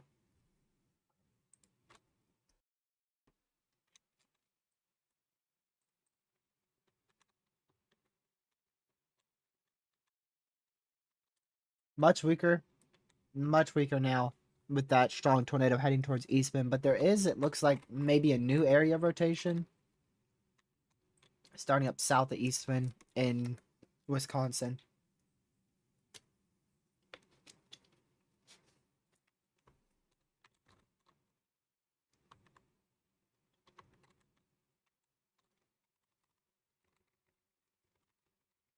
Hopefully that's not a very long tracked storm.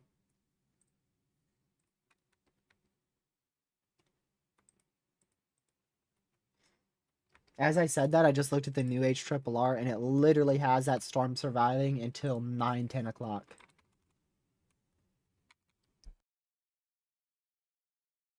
That is crazy.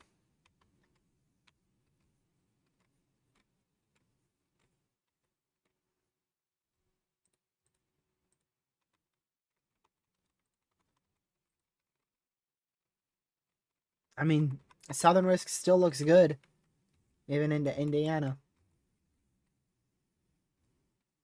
And Ohio, too. Right about what you'd expect for a moderate on this model run.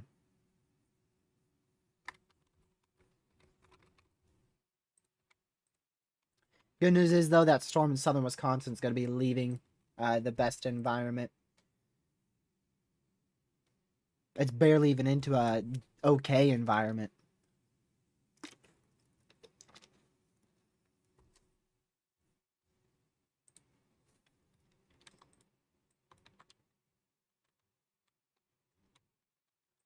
Still a large CC,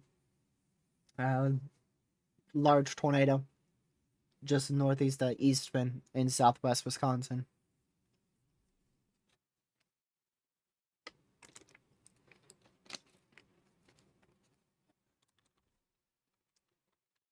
Still a huge CC with that.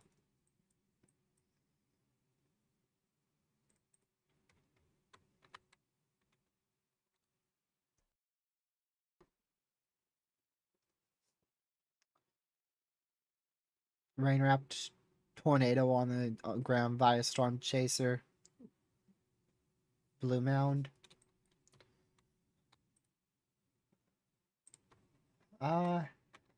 There could be, but I feel like if it was like a strong tour, we'd have a CC or a better couplet. I doubt this type of rotation would make a roar sound.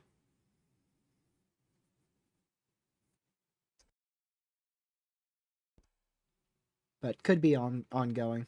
Let's see if the NWS upgrades it.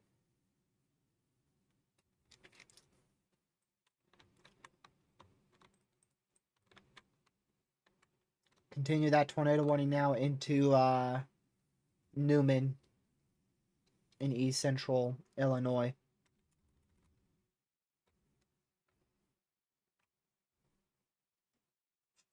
Oh, look at that. They went Tor Watch in Missouri. They just upgraded the Severe Watch to a Tor Watch. What do you know about that? That's something. Just like we thought, should have been a Tor Watch from the get-go. Of course, that is low-end Tornado Watch, but at least it's a Tornado Watch and not a Severe Watch anymore.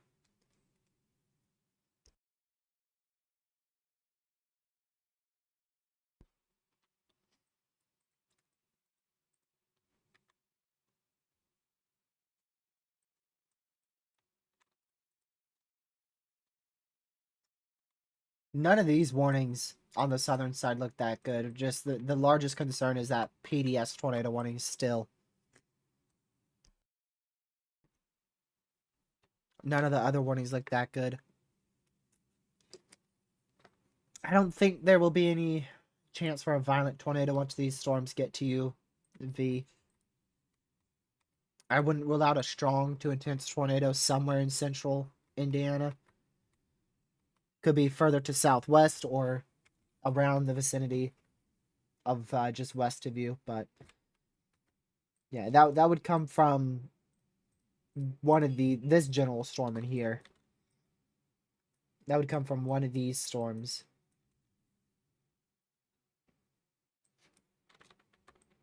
because they are heading that general direction.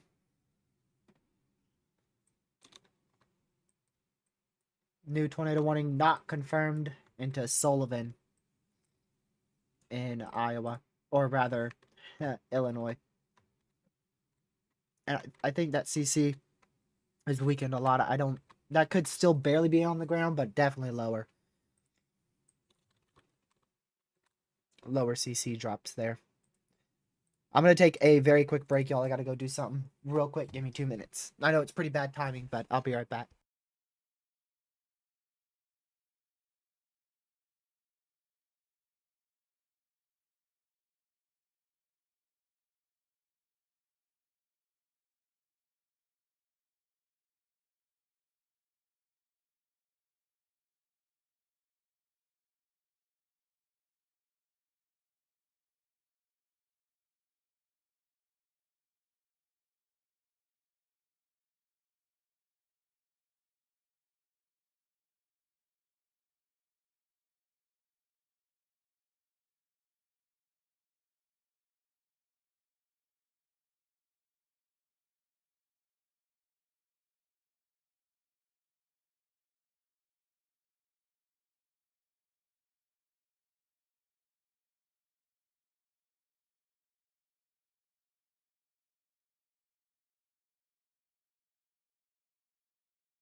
All right, I'm back.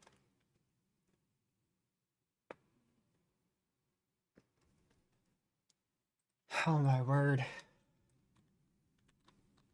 Okay, yeah. Thought so. Probably lifted now. With that PDS tornado warning in southwest Wisconsin. What's up with the huge severe over here? What? Oh wow, look at that. Velocity says a completely different ordeal than reflectivity. Isn't that something? Gusty winds over there.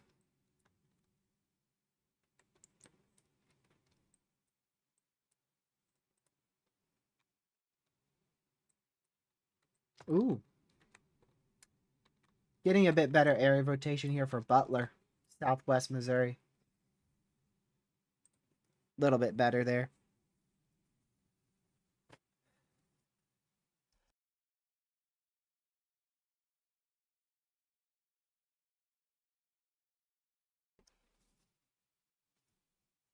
Oh my word, man.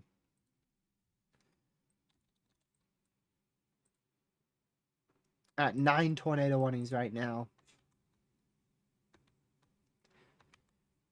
If we get a strong plus tour today in Illinois or Indiana, I have a pretty good feeling it's going to come from these storms. As they move to the east-southeast.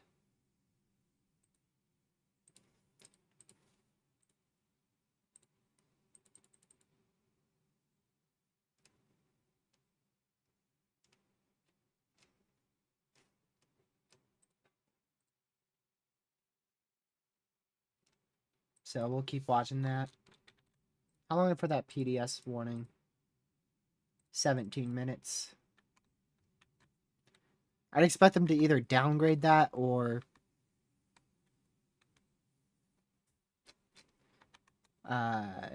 just let it expire in 17 minutes and put it as radar indicated.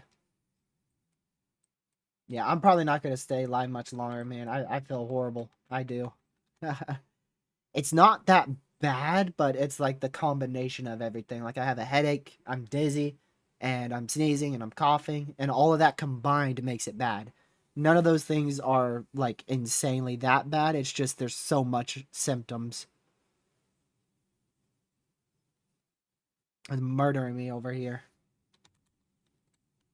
But if I do head off here in a bit, I'll definitely be keeping an eye on it and tweet when possible. But I'm probably gonna have to lay down for a bit because I don't feel that good at all. Good news is this storm in Curryville looks like it's dying. Look at that.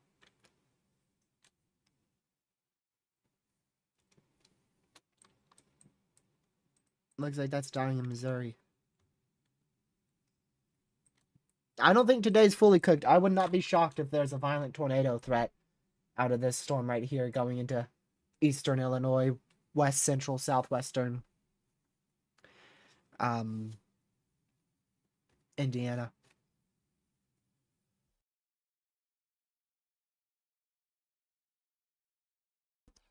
What Kyle Busch said. Man, that was an extreme case though, dude. Very extreme case. To prevent something like that, his started as, I think, pneumonia.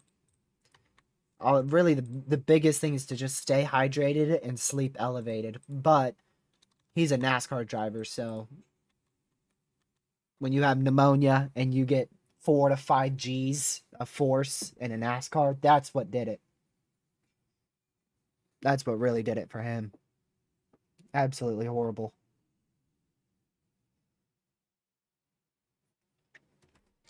I'll go a little bit longer. They did downgrade that PDS one to observed.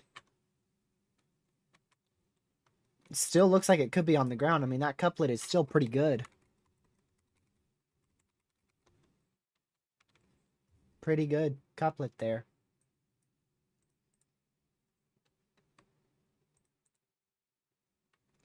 Still a pretty good couplet in Supercell here in Butler as well.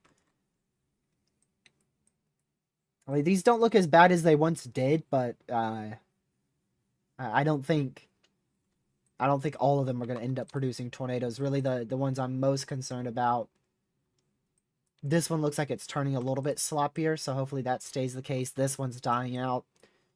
Really more concerned about, I'd say the 3 most concerning storms is this one in Butler, Missouri, and then this one here in Bethany, Illinois, and then still the observed warning up there in southwest Wisconsin.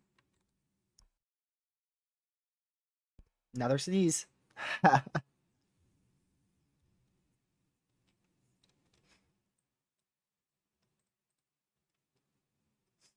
me see mesoanalysis real quick.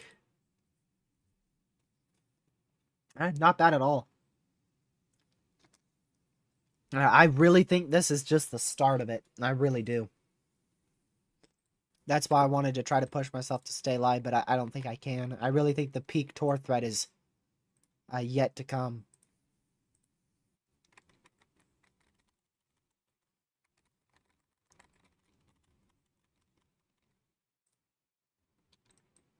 A storm that's lighting up on Tor potential with this one in Sullivan, Illinois. Really lighting up with tornado potential on that. No surprise there.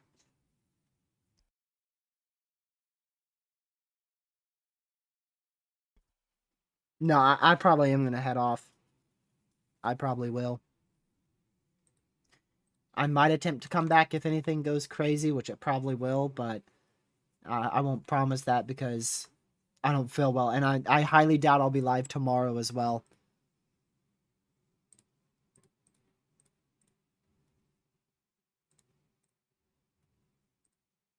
I would like to be live tomorrow, but knowing that I've pushed myself today, I'm not going to be feeling so well tomorrow.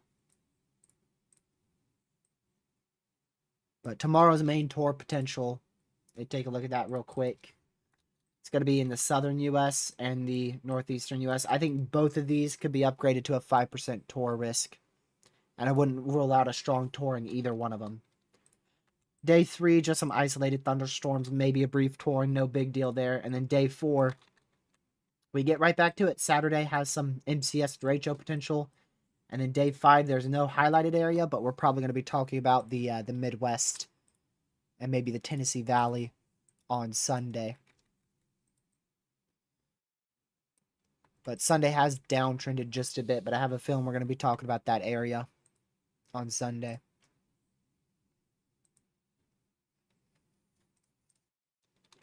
I didn't want a sounding. I'm guessing that's an extension of this one, which this still could produce another strong to intense tornado here if it wraps back up. I think it has a lower chance since it's so embedded, but I wouldn't rule out another brief. Well, the first one was pretty long tracked, but this one, if it does touch down, would probably be more of a brief, strong to intense tornado.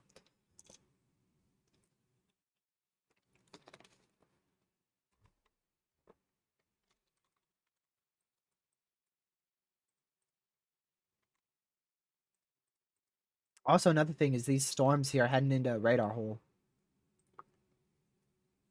Heading right into a radar hole. This is a radar hole in here. So, won't be able to see him that well on radar for a good hour or two.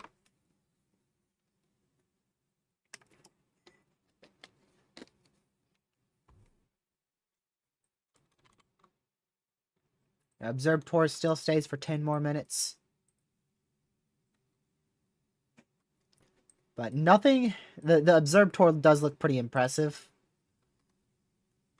But in terms of the southern risk, really the only storm I'm worried about is that one in Sullivan. If something produces a tornado right when I get off, it's going to be that one.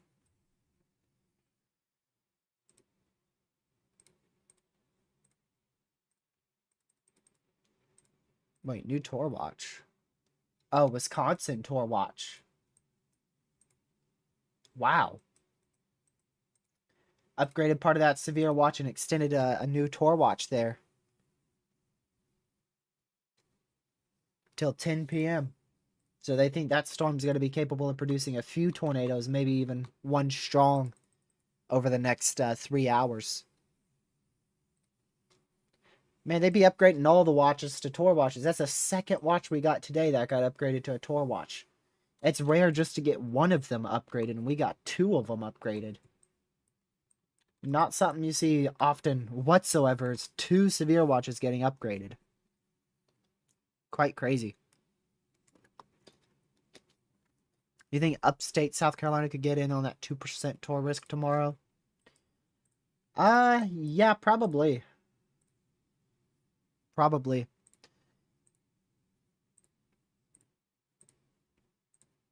I'll go look at a model real quick. You might be able to get into that 2%, but if there's a 5%, I highly doubt it. That 2% might go a little bit more north and extend into South Carolina like that. And if we get a 5% tomorrow, I think it's going to be mainly Georgia. I'll go take a quick look here.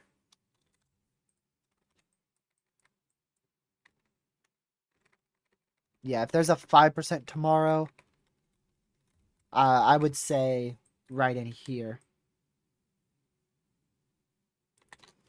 That's where I'd say a 5% could be issued, somewhere in that area. Extend the 2% a little bit more and put a 5%.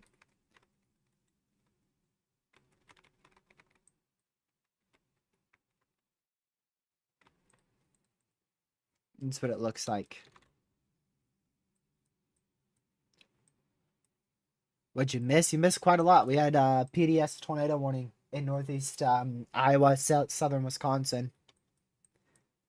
And then I think, yeah, you might have been gone on long enough to miss the tornado warning in Garden City. And the one in Springfield, Illinois, that's obviously moved off to the southeast into Sullivan. And I'm probably going to head off here because I'm getting worse and worse with time. With this sickness, man. It's starting to take a toll on me. So I'll monitor, and if things get really bad and if I'm able to, I'll hop back on.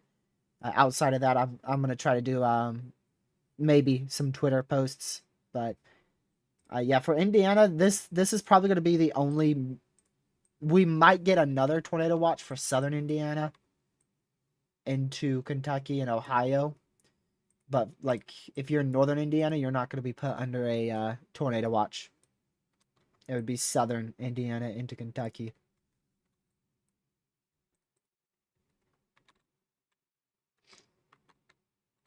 Little CC there. That could be the start of a tornado ongoing. Heading towards Hickory Grove. Thank you for the well wishes. I need them. I need to get better. We got some more severe weather heading this way, so we got to be back at it hopefully 100% soon. Hopefully this thing doesn't keep me down for too long. Definitely happened at like the worst time too. But yeah, stay close to your local media outlets and the National Weather Service and your local meteorologist for the best information from here on out. I hate to end it on y'all, especially when I know there's viewers in Indianapolis. But as you can see, you keep getting worse. So a 4-hour live stream, that's the minimum requirement for a moderate. I did it. I did the minimum requirement for a moderate on this channel while being sick. Look at that. Yeah. But yeah, I'm out. Man, I might even have to go take a rare midday nap for me because I'm out, man. But yeah, thank you for tuning in. Sorry for ending early. This sickness is just getting worse the longer I go on, and I think my physical health is going to be at risk if I keep streaming. So at that point, even regardless of the tornado outbreak ongoing, at least I got the word out, right?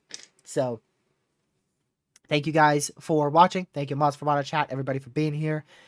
On your way out, if you can, like the live stream, share the channel with your family, friends, social media. We normally cover longer than this, so if you want to be a part of later live streams and know when I go live, hit that subscribe button with a notification bell set to all. Cody, thank you for the $1 donation. Jefferson for being an EF1 member. Jefferson for the $1 donation. Cody for the $2 donation. Use the Force. I'm not sorry I missed that. Five gifted memberships. That's a big one. Thank you for the 5 gifted memberships. Use the Force. Eli for the $2 donation. Grumpy Grandpa for the $8. Red Eye $10. Courtney with the $2. Angel with the $10. And Quinn with the $2. Appreciate all the donations today. Greatly appreciated. And I will see you guys in the next live stream, whenever that may be, because this sickness is, who knows how long it will last. But hopefully, Saturday will be the next live stream. All right, that's it. Goodbye.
Stay safe, watch the severe weather, and I'll see you guys in hopefully a live stream on Saturday. Have a great rest of your day and or night. Goodbye.